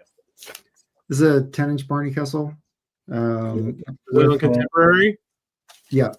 Okay. With, so it's Barney Kessel, Bud Shank on flute and alto, Arnold Ross on piano, Harry Babson on bass, and Shelly Manne drums. And it's mono, deep groove. Very nice. Yep. All right, let's keep rolling. Same band, another Ornette record, right? That came out. Got that. This one's great. I need to get a better copy of this one. This one's really beat up, but I love this record. Oh, It's yeah. Shelly Manne. That's really good. Yeah. So Shorty. So it's like I think it's Shelly Manne with Russ Freeman as a duo, and then quartet with Shorty Rogers, or actually a trio with Shorty Rogers and Jimmy Jufrey. Fucking awesome. Yep. Really great record. But this one, like I said, my copy's, I think it's an older one, but it's really beat up. Oh, look, my copy. I still have this. That's the record you hate? Yeah, it's not great. I mean, it's fine, dude. It's just kind of boring. I don't hate it. It's not. It's terrible. just kind of boring, but he did a bunch of good stuff at the time. That one's just kind of dull. Yeah, it is. No, I love Art Pepper, dude. It's the arrangements. It's like they're just too much. Yeah. It's just standards and. But it's like Marty Pike or whatever his name is. Yeah, He does the arrangements, and they sound like they're all like game show songs. Here's an interesting one. Son of Gun. Shelly Manne and his men play more music from Peter Gunn. Yeah, because that's number 2. Everyone did Peter Gunn back then. Yeah, so you got Shelly Manne on drums, Victor Feldman vibes and marimba, Joe Gordon on trumpet, Richie Kamuka on tenor. Love Richie Kamuka. Russ Freeman piano, and then Monty Budwig on bass. And yeah, Shelly Manne. A good Shelly Manne that's not that is the Checkmate soundtrack. Is really good. These are cheap too. This is an OG, and it's not expensive. It's this is great. I love this record. So I had an OJC of this, and I bought this Chad version and sold the OJC. So greatness. Benny Carter. Did you notice any difference in sound, or are they pretty much the same? I don't know. I don't really pay attention, honestly. I just liked it because it has a nicer cover. Benny Carter, Ben Webster, Frank Rosolino, Andre Previn or Jimmy Rouse, Barney Kessel, Leroy Vinegar, and Shelly Manne. So really great. Do you have this one, Mike? Yeah, I have the original stereo on Stereo Records. Woo! That's right. That's awesome. Yeah, it's really fun. nice condition. I love these 3. I've got 1 OG and 2 OJCs. It's in this series here. It's one of my favorites. So this is all Net Session Hampton Halls Quartet. Yeah. They recorded these all like in an overnight session. There's 3 of them. Yeah. I dig Hampton Hawes. Yeah, dude. I've got a interesting record of him. It's a trio. I think it's live in Montreux. Mm-hmm. It's on the JAS. Is it the Yeah, JAS label? it's a Is that black, Yeah, it's a black and white red cover. cover. There's a Yeah. photo, and then With it's black and red. Yeah, Henry Franklin is on it. yeah, Should all- Yeah, Henry Franklin and Michael Carbon. Exactly. yep. Felipe, thank you. That's a good one, and it's not that pricey. No, it was cheap. Probably was like 15, $8. 10, $15 or something. I might I have think I it paid in, $8 for it. Yeah, it's in my box for the It auction. was a promo.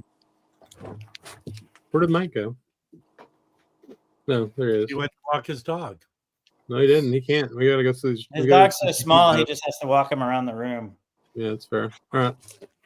What's next? Oh, another Chad one. I have an OG of this too, but it was beat to shit. So, Yeah. Paul Winger, Barney Kessel, Shelly Man, Ray Brown. Freaking awesome. You Yeah. can still find that pretty cheap. Yeah. Yeah, you can. You can. I'll show. I have a select amount of contemporary. I found a copy of an OG stereo for like $1. Yeah. Not like $1, for $1. That's awesome. I'll show it in a second. It's beautiful. Okay. I'll show this little pile and you can share yours. This one actually like a lot of the earlier Art Pepper stuff. So Mhm. That's around the same time as Plus 11. I don't know. It's just better. It's 58. I think. Yeah. Is that right? Probably. 59? Oh, I love I that got, record. I got this for $1. It's good. What else? Oh, that's it. Go ahead, Mike. Well, that's not it. That's it for now. Okay. So I had an OG mono that I think I got for like $5, and then I was at the store, found this stereo. I think it's a second pressing stereo, and it's on the beautiful green label. Love that green. They had it for in the dollar bin, and I mean it's like Boring. That's why. What is it? it's still worth more than $1. I think. It's boring. That's why. Which record is it? I missed it. Full winners. It's not boring. I like that record. Actually, Felipe didn't get to the part where Barney Kessel pulled out a gun and shot it at. This one was recommended to me by Chris Brown. He said it's a great session with the worst cover possible. It's Barney Kessel's "Some Like It Hot." Oh, cool. Are you I like talking that about cover. Chris Brown, the singer who beat up The WCB. So it's Barney Kessel, Joe Gordon trumpet, Art Pepper clarinet, alto, and tenor, Jack Marshall guitar, Monty Budwig bass, and Shelly Man. So it's Art Pepper, Joe Gordon, Barney Kessel. I dig that one. I like that cover, cover. too. It's Yeah, the cover. It's on. It's a. There's definitely a lot worse contemporary covers Yeah, agreed. than that. But this one is. Does anybody not know what Pet Sounds is? Yeah, we know. I know what Pet Sounds is. Why? I don't know. Jeffrey's asking. Okay, then we got Jimmy Wood's "Awakening." That's the original- hard one to find, right?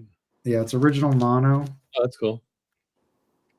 And this has Joe Gordon again on trumpet, Amos Trice, Dick Whittington, Jimmy Bond, Gary Peacock, Milt Turner. Anyway, it's good. Yeah, I like that record a lot. I don't have that one. I'd like to have that. I think it's This great. this would be a cool one. He has another one, I think, Conflict, and with Elvin Jones, which I should have here, I think. But that would be a cool little box set for them to do. Oh, that'd be sick. Yeah, To do I both of love those, like, that one. this I got from like an antique shop for like $5 or something, but it's a mono Phineas Newborn. I have the Yeah. reissue. That one's great. Really good. Are we doing our favorite contemporaries? Is that what it is? I'm doing all of them. All the ones I have, basically. I mean, these are just the ones I have behind me. I'm almost done. Presenting Red Mitchell. This is a Yeah. sleeper. With the That little looks sweet. kitty. I have Dom sent me an OG copy of that, and I got have the- I have one. that one. No, Nice. I have that one, but I also So have two- that pre-80s one too. What's cool about this is James Clay is on this. So he has a number of recordings for Riverside that I like. But He's made out of clay. yeah, anyway, that's the mono. I got first pressing Way Out West, temporary. Very nice. And then these next three are stereo records. So this is Howard Rumsey's Lighthouse All Stars. This has Sonny Clark on piano. Oh, nice. Yeah. So it's cool. But yeah, this is a stereo. So this is before. If you look at the black label, this is 1949. It just says stereo records. Mm-hmm. But it is contemporary. Yeah, it's all the same. I think they were just experimenting with stereo, so they made it like its own thing. Right. It's like the new thing is stereo. Like, I don't think there's any difference when they switch the label. Like, No. No. It's the same. It's all Roy Dunan. It's like the same. but these are like all of these are cheap. Like, I think the Jimmy Woods, that's the most expensive one. That's it. Oh, and the Sonny Rollins, way out west. Oh yeah, hold on. Yeah, The Jimmy for real Woods? is getting kind of pricey now these days. Oh yeah, Is that a is. contemporary? Yeah, there's a few that have gotten pretty pricey. This one? No, that's expensive. yeah, that one. That's it. That one's great. Yeah. Yeah. I haven't spun this in forever. I have the same copy. That's the Boplicity pressing. This is a reissue. That's the one I have. Yeah. It's a UK reissue. It sounds good. Sound good? Sweet. Yeah. Yeah, it's No, fine. I don't. It's actually pretty cheap, but you pay like $25 just to ship it from. Who's on it? Who's on Conflict? Can you tell us? Elvin Jones. Yeah, Elvin Jones is on this. God, it doesn't even list the player. Oh, there. Harold Land's on it. Boom. Carmel Jones, Andrew Hill, and George Tucker. Yeah. Oh yeah. Love it. Yeah. All right, just two more here. You already showed this. I won't go in detail, but this is the first stereo. No, that's sweet. You have that first stereo one. That's pretty cool. It- Didn't they say yeah. it's not expensive? Hmm? Was it expensive? No, I think I got that for. I probably got it for like $30 or something. Okay. Can't remember, but I would have remembered if it was expensive. This I got for $15. VG Plus. This is a cheap record that people sleep on. That's great. You can easily get the original Stereo Records one, but this is a good one to get if you're I think I interested. might pick that one up. It's a cat. All they do is sleep. I just Yeah. picked that one up. The stereo records. All right, I got more. I got a couple more here for Okay. contemporary. Oh yeah, I'm gonna buy that. I haven't picked it up yet. The reissue. I want to get the reissue of that. I got Which this. version? This is an OG I got from Record Archive in Rochester. Very nice. I think it's the yellow label, which you said was what, mono? yeah. Usually back in the day. Let's It'll see. say on. It'll say though. Does it say M on it or does it say S? Or M. neither. M is M. mono. M3610. Yeah. Yeah, it's the mono version. All They right. piss me off too because their numbering are the numbers are different between the monos and the stereos. It's so stupid. I hate that shit. Yeah, that one, and then these. There's no rhyme or reason to it either. I think a different year when I went up there, I found this one. Oh Oh, yeah. nice. Oh yeah, Yeah, I forgot about and that's that. an OG also. This one's a stereo. So this should be the what? This should be the green then, right? Unless it's Green or later. black. Depends on the year. Depends on the year. I forget. Oh. I haven't played this. But yeah, that Yeah. should be green. Yeah. Okay. It's green. And what is that? 70? Interesting. Something like that. Because it has the stylized name on it, so I think that is a 70s pressing. Yeah. I like that one. I have it somewhere. Yeah, Sonny Simmons. This is good. That's like impossible to find. It was just in the bin. It wasn't even on the wall. That would be It was- another cool double It was LP. I box. found this. This was years ago. That was before the boom happened. This stuff was just lying in bins for normal prices. And then this one. This was the one. This one I paid up for though. Oh yeah. Mm. Yeah, that's my favorite. And this one hurt a bit. This was a couple hundred. Yeah. But it was Christmas money, so that's what that was. Brandon, Yours, you hear this money? Sweet. What's that? yours looks a lot nicer than my copy. Oh no, this cover's rough. It's My cover has there's like a lot of water damage pretty bad. Yeah, mine too. Mine's just got a lot of discoloring. All right, Mike, come on now. Let's go. What? Oh, okay. Are you still showing yours? We're going Yeah, contemporary. contemporary, bro. Yeah. Okay. You said yes. Everybody likes No, Hampton I Hawes. just thought you were done. Hampton Hawes, Red Mitchell, Chuck Thompson. This is great. This is OGC. Here's another Barney Castle. I like the cat. I like the cat swinging on the chandelier better though. Well, that's fair. I don't have that one yet. So this The is Penguins are good too. Barney Kessel Volume 2. That's Felipe's favorite Barney Kessel. Is it? No, that Julie's her name is their favorite. I'm just teasing. And that is true. This one's got Barney Kessel, Bob Cooper, Claude Williamson, Lonnie Bugwood, and Shelley Mansell. Very, West Coast contemporary Yeah, lineup I there. don't think I have any Bob Cooper. He's got the one with a really cool cover with the lady on it. Yeah. Or nurse. Here's another Hampton Hawes trio. This one's great. Yeah. That's a good one, Chris. Yeah, so this is Hampton, Red Mitchell, Chuck Thompson again. This is not a contemporary. Oh shit, I got some shit mixed in here. Hang on. Oops.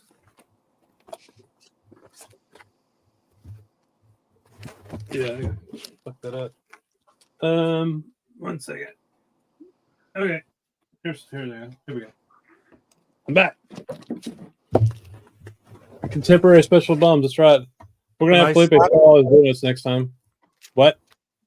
I'm gonna bust all of you with 2 records I have right here. All right. Look at this. Art Pepper Living Legend. Mike's favorite photo of Art Pepper ever. Actually, whenever Mike witnesses a crime, he describes that picture to the police. That's right. Who's on this? Art Pepper, Hampton Hawes, Charlie Hayden, and Chili Man. Look at, he looks like he's about to commit a crime here. Shit. He's very angry. It looks like he's having his prostate examined. Exactly. I think everybody has this one, or most people. A lot of people have this one. It's Frank Morgan. Well, I have that one. Yeah. Yeah. Frank Morgan, Johnny Cole, Cedar Walton, Buster Williams, Billy Higgins. It's great. $5 record all day. Oh, these are the best. Here we go. There's so much good shit on contemporary, man. Do you have Thursday night? No, I don't yet, but I need to get it. Yeah, and then the Oh, fourth I have one. Thursday night right here. Yeah, here's Thursday night. No, I meant the 4th one. It's like Saturday night or It's more it's for like less. extra stuff. More It's for annoying. less. It's called More for I Less. have it down here somewhere. Yeah, I don't have it. These are great. And this Yeah. is the one that was just shown by Dave, but this is the reissue that just came out, which is fucking awesome. Oh wow. Yeah. Who did the reissue? Jazz Dispensary. Oh, that'll be basically. really good. It is really good. It's great. Oh, it's not done. Here we go. Here's a Phineas Newborn. Yeah, I have that one. That's good. That's great. So it's who's on this? Elvin Who's on- Jones. oh, Ray Brown and Elvin Jones. Yeah. Yeah. When was Yes, Phineas love it. Newborn born? I don't know. You're the Wikipedia expert. Let's see. Here. What decade do you think it was? In the 20s. 1920s. Yeah. Okay, it's 1931. God damn it. It was close. Close. Close. All right, What I'm do you going to got? bust the chops right now, Dave. Watch. Oh Oh. yeah. Was that on contemporary? Yes. Yep. Yeah, Nice. I've never found that. And then here's this. So I Well, found tell this. us what it because- is, genius. Huh? Tell us who's on it. Come on, do the thing. Okay. This is his at the time his wife plays trumpet, Barbara Donald, Mike Cohen, Jerry Sunland, Bill Perkins, and Billy Higgins on drums. And I found this on Discogs. The guy said there was a skip in it, and I ultrasonic it, and there was no skip. Nice. Yeah. Okay, but this is his second contemporary double LP.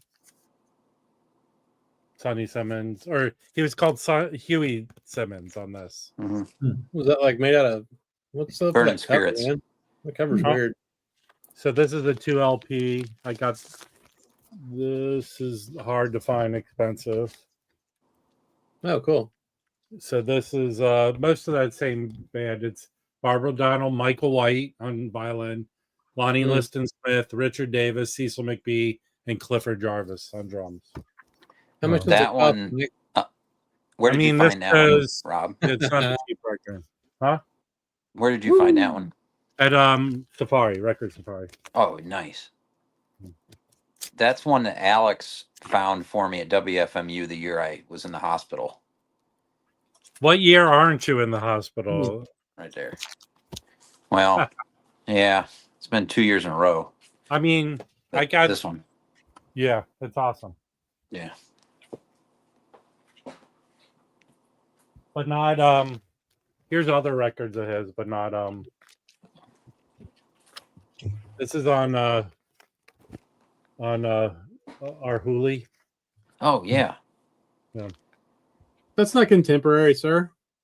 Well, you know what? You can't pick and choose your friends. That one was interesting because our Huli is a blues label. Are they Yeah. Chicago? Are they Yeah. Chicago label? Yeah, but that record's. I remember Sherv showed that record, and he was like, "This is a really underrated record."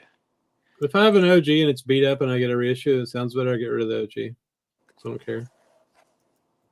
That's just me, though. Yes. All right, last little pile.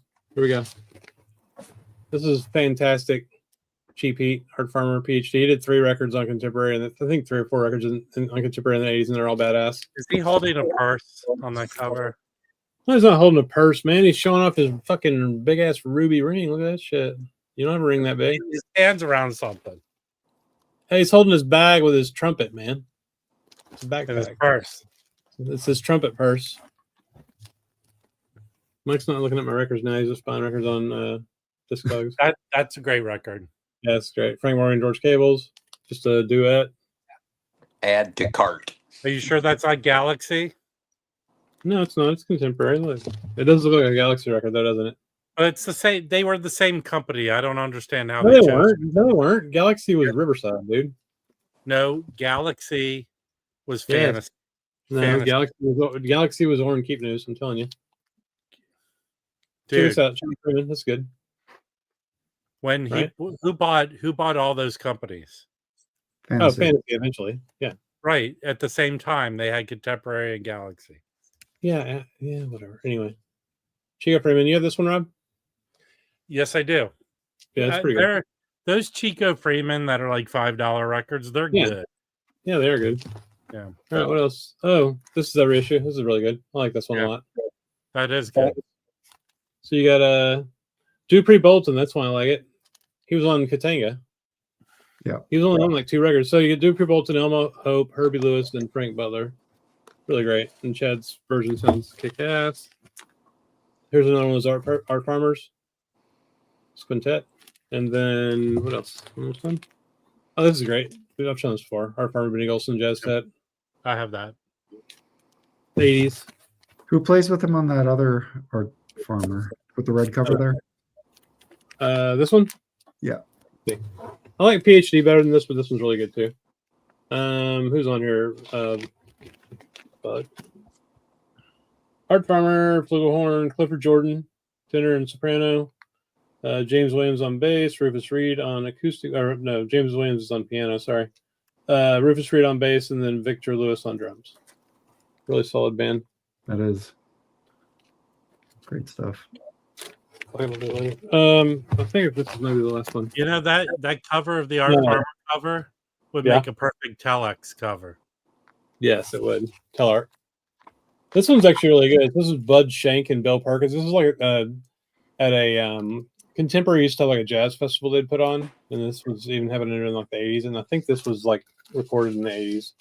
Let me see what it says. So you got Bill Perkins on tenor, Bud Shank alto, Alan Broadbent on piano, John Hurt on bass, and then Sherman Ferguson on drums. 1986. Yeah, December 2nd at the Fantasy. Oh, this is Fantasy Studios. This wasn't the live one. So this is a studio record. Really horrible cover, I think. Like, why is it film based when it's just a jazz record? I don't understand. No clue. You're muted, Brandon. Because it's about documenting the session. All right, that's fair. Last 2. This one isn't the concert. That was Bud Shank, Shorty Rogers California concert. It's like 80s, reunion type thing, kind of like the philharmonic stuff. That's it. Make sure it's not it. This is the last one. I lied. One more. This one I just got from you. Yeah. Don't make me big, man. I'll show a few. I Right. was going to show Ramasuma and the other one. Now I want that one that Rob has that's a double LP. Here we go. This is great. Oh yeah. Great Rollins. This is one of my favorite peppers of the later. Yeah, that one is really good. What's the Later lineup on Peppers. that again? Huh? It's a good Let me- it's a good band that he plays on that. Yeah, I think this is like 7. early 70s. 77. George Cables, David Williams, and Elvin Jones. Okay, yeah, Elvin Jones. So, and George Cables, who he's great with. Yeah, dude. He did He's stuff great. with Cables on He has two solo, Cats.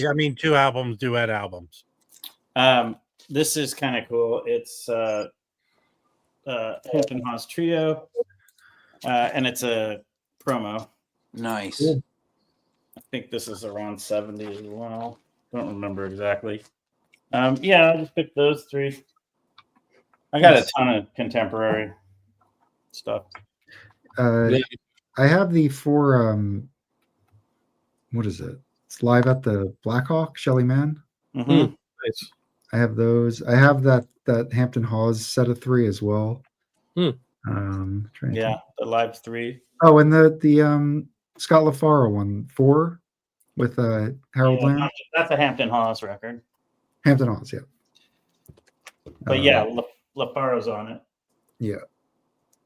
And then obviously, well, no, not obviously. Victor Feldman, The Arrival of, I have. Yeah. That's actually, I think that's actually a killer session, in my opinion. Yeah. Yeah, I really like that think. record. It's fun. You don't like it? No, I do. Okay. Yeah, I think they're really good on it. And Scott LaFaro is just as good as like with Victor Feldman as he is with Bill Evans, to some degree. Let's see. Like they have a similar We trio style. Yeah, that's it. Yeah, I think people just see the cover and maybe like That one's really Yeah, good. look, the cover looks terrible. Yeah, That's But, isn't that Scott LaFaro's first recording on record? that might be One of them, but this one's great. I got the green. Ooh, yes. Ready up. Nice. You don't have this one I do, autographed but- by them. You should send it to me. Yeah, I you love should that really send that to Chris. I love that What's- record. Hey Rob, what's the name of You know that what? Sonny I'm Simmons sending him a double bunch of LP? autograph shit. Where are my records, Chris? They're here. I'll send them tomorrow. I promise. Rob, what's the title of that double LP Sonny Simmons on contemporary? Say, Burning what's- Spirits. Burning Spirits. Mhm. Yeah. Okay, I got to get that. Yeah, I Okay. mean, you can Oh. probably find it for, I'd say, around $100. What did you buy for me, Paul? What did I sell you? Shit. Maybe I don't It's have a worth record. it. It's excellent. Because I think I paid 60 for Rumasuma. Yeah, that's a good price on that. That's gone up. That's getting tough to find. I mean, I've never got it found at- it. I've never I seen it in got a it- shop. Last year sometime. Not too All right, long. Chris, Yeah, what's I, the next label? I you're can't just believe gonna you show and records? Rob both have a copy. What a That teaser. one's a tough Chris. pull. Chris, here's the extra record.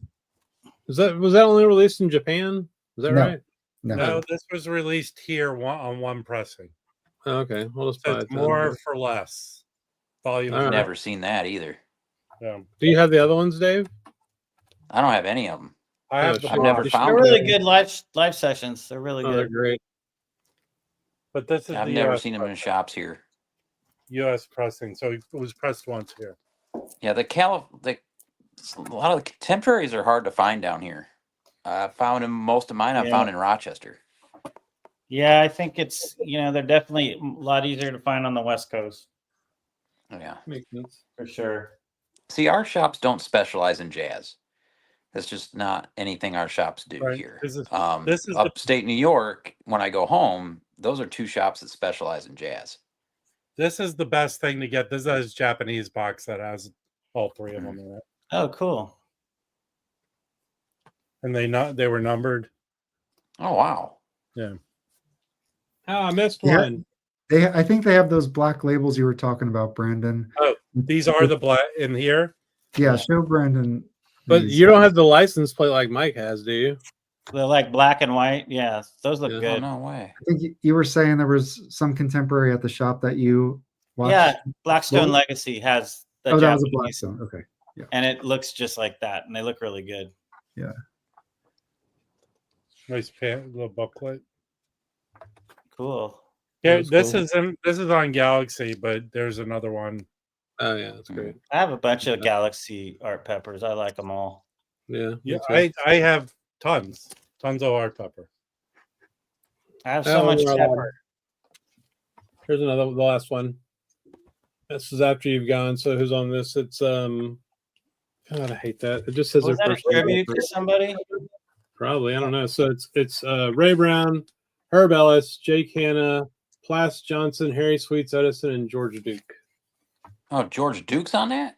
Yeah. That's cool.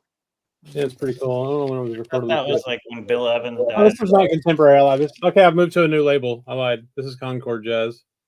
Oh, Yeah, You're horrible. But you knew that. you're bad at this. But a lot of these are on Galaxy. A lot of Art Pepper, they would go back and forth. No, No, I Yeah, think Art Pepper is like 79 or something. He goes to Galaxy, and those are all the 79 to 86 or whatever is the Galaxy stuff. Sounds plausible. I mean, they're a different. It's a different label, even no matter who owns it. It's very different. Yes. I agree. yeah, that's What? Not yet. I'm gonna get Chad's version. Who's he There's- playing? yeah, with? Mike.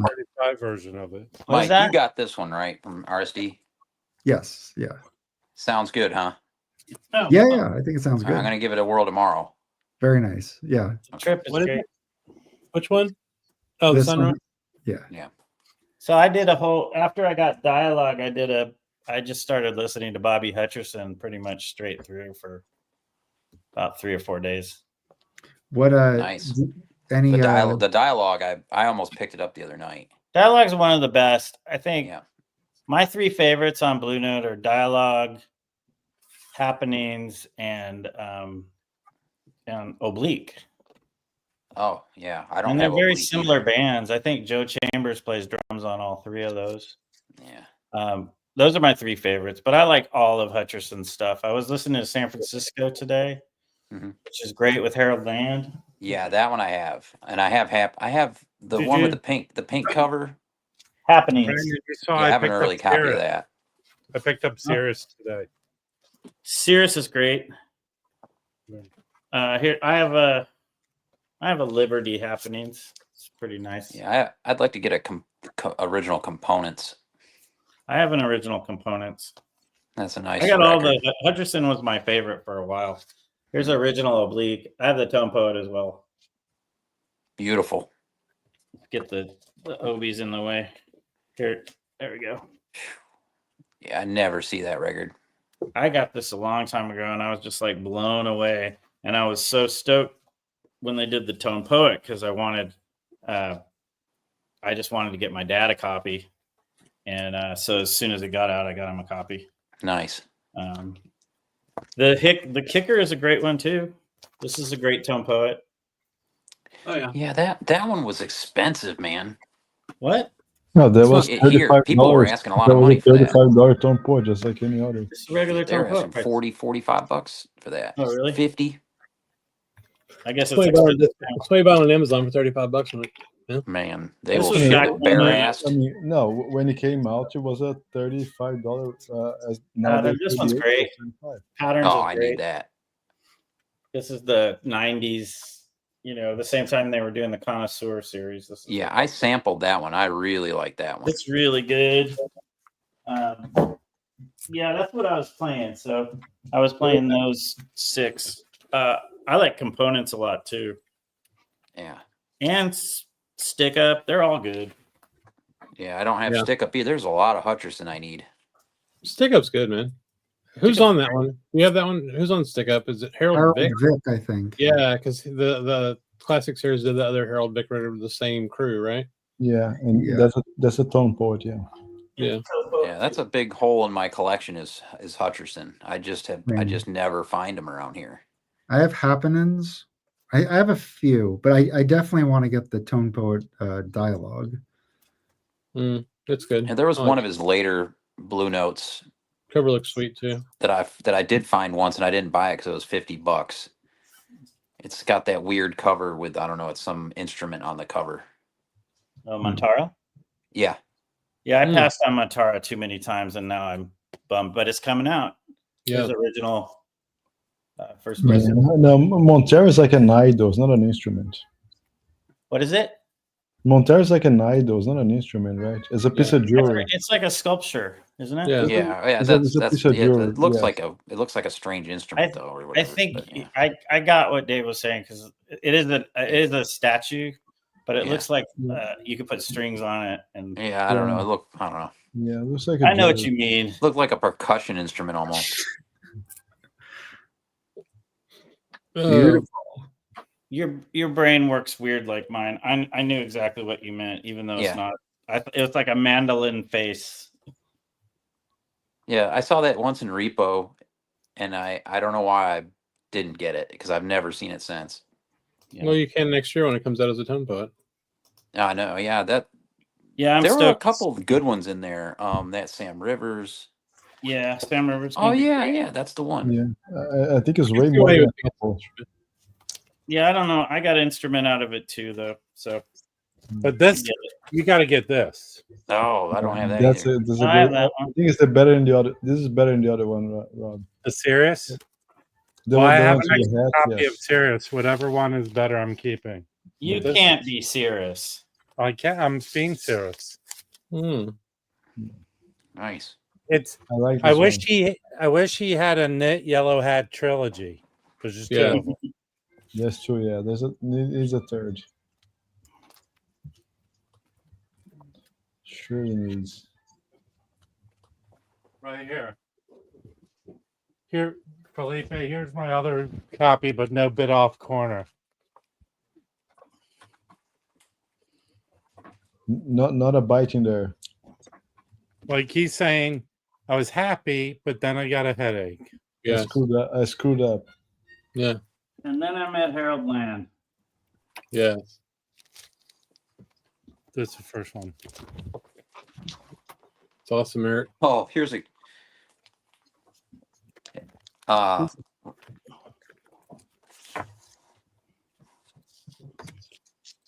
This is What? a Look at this one. Yeah. There's writing have- all over it. yeah. It says spiral. somewhere in here. Oh, it says "Don't steal me." Don't steal me. You got good friends when you have to write that on your records, right? This one's cool because this one's a promo. I'd Oh, be yeah. stoked if they did that as a tone poet. Spiral would be nice. Yeah, that's an original promo. Spiral's awesome. Yeah. This is some type of early copy of this. And then I do have I really like this record, but I'd like to upgrade it. This is a 75th. Hmm. I have that one. That's the one I have. Yeah, I'd like to upgrade It that. sounds okay. It just sounds kind of quiet. I have the connoisseur. I have one of that. I think I'm Rob gonna crash, has- boys. Yeah, I'd get either the original or connoisseur. It's going to be fun. Yeah, I have a black beard. That one. That's okay. All right, now Bobby Hutcherson's Sideman records I own. Hmm. Getting Around, Dexter Gordon. Oh, yes. Oh, that's coming out. Pretty cool. Pretty cool. It's got Barry Harris, Bob Cranshaw, Billy Higgins, Bobby Hutcherson, Dexter Gordon. They'll reissue this at some point if they haven't already. It's Well, already it on was, the Classic series. It is open. And then I got this one Step Beyond, which has killer lineup. Gretchen Encore on trombone, Jackie McLean, Bobby Hutcherson, Eddie Kahn bass, and Anthony Williams drums. That's gonna be a tone poet next year, right? Or is Is it it- classic series? Might be I can't classic. No, it was a Music Matters. It won't be a. It's classic series, then, yeah. It's classic series next year. I have the 1972 pressing or And then 19. obviously he's on Out to Lunch, right? Yeah. Bobby. Yeah. Yeah, he's Out to Lunch. He's Right here. on Judgment. Yeah, there you go. Yeah, that's great. This Yeah, is a 66 second pressing, but it's Very original. Yeah. And he's That's on a awesome. procrastinator. He's on a bunch of stuff. Oh, he's on this. Check this out. They're putting this out on the Tone Poet or whatever. Where is it? This Groove and Blue. Oh yeah. So, Bobby, Evolution. do you have this, Brandon? I Wait, do. I think I have that. Yeah. I do have that. This is a killer lineup. Yeah. So, Well, he's from LA, so he started playing with those guys, right? Let's see if it's in the A. Mhm. I think there are other records like that he's on when he's young. he's on that mainstream record with Harold Land. Oh shit. Rob, you sent me it. Yeah, He's on he's another on- Curtis Amy record too. It's not. Here, I have my hair. I'll Mustang. get my Harold Lands. Oh yeah, he's on. I didn't know he was on Mustang. He's on Mustang, I think. Mhm. I can't remember, but he's on that. This is great. I have an original of that. Yeah, fucking Cool. sick. That's Very killer. Everyone likes Katanga. When did you get that? Probably like 2017, maybe. Because I feel like when that Tone Poet came out, everybody was like, "What is this?" And like, I think the value of the original probably skyrocketed. Yeah, I don't think it's inexpensive. It wasn't very expensive when I got it. Even to this day, it's not expensive to get one. It's Yeah, not. I'm sure I didn't pay more than $20 for it. Oh, okay. Never mind. But that was like 7 years ago. Well, there is a mono. This is a stereo. I remember thinking it was really cool when I bought it, though. Cool. I think someone just said, "Get this; it's really good." That works. You know, at the record shop, just said, "Get this one; you'll like it." Check out this version. This is the stereo with a red vinyl. Wow. That's kind of neat. One copy for $180. Here. I was sticking to Tom Poet's like no question. Yeah. Yeah, I'm That's a fair. pretty big fan of Kevin Gray. Right here. This is with I Bobby. love that. That that's one of his best. Yeah.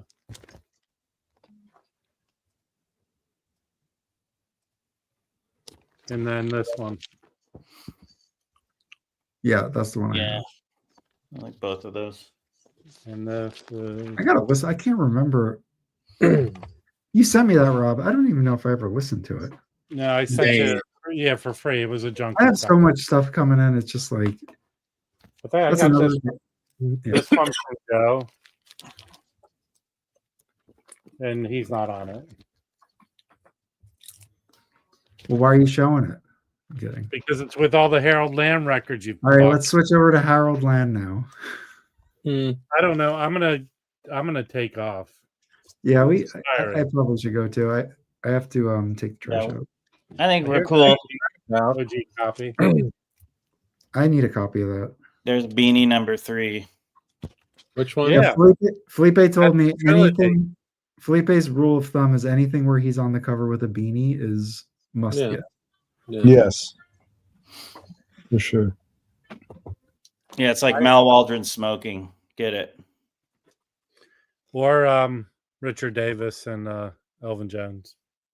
I think I'm gonna go make some turkey sandwiches with my leftover turkey and some. I wish I had leftovers. Mm, I'm gonna go make some sandwiches Dressing. too. yeah. All right, good All night, right. you guys. See you, Brandon. See you, everybody. Bye. Bye. Bye bye.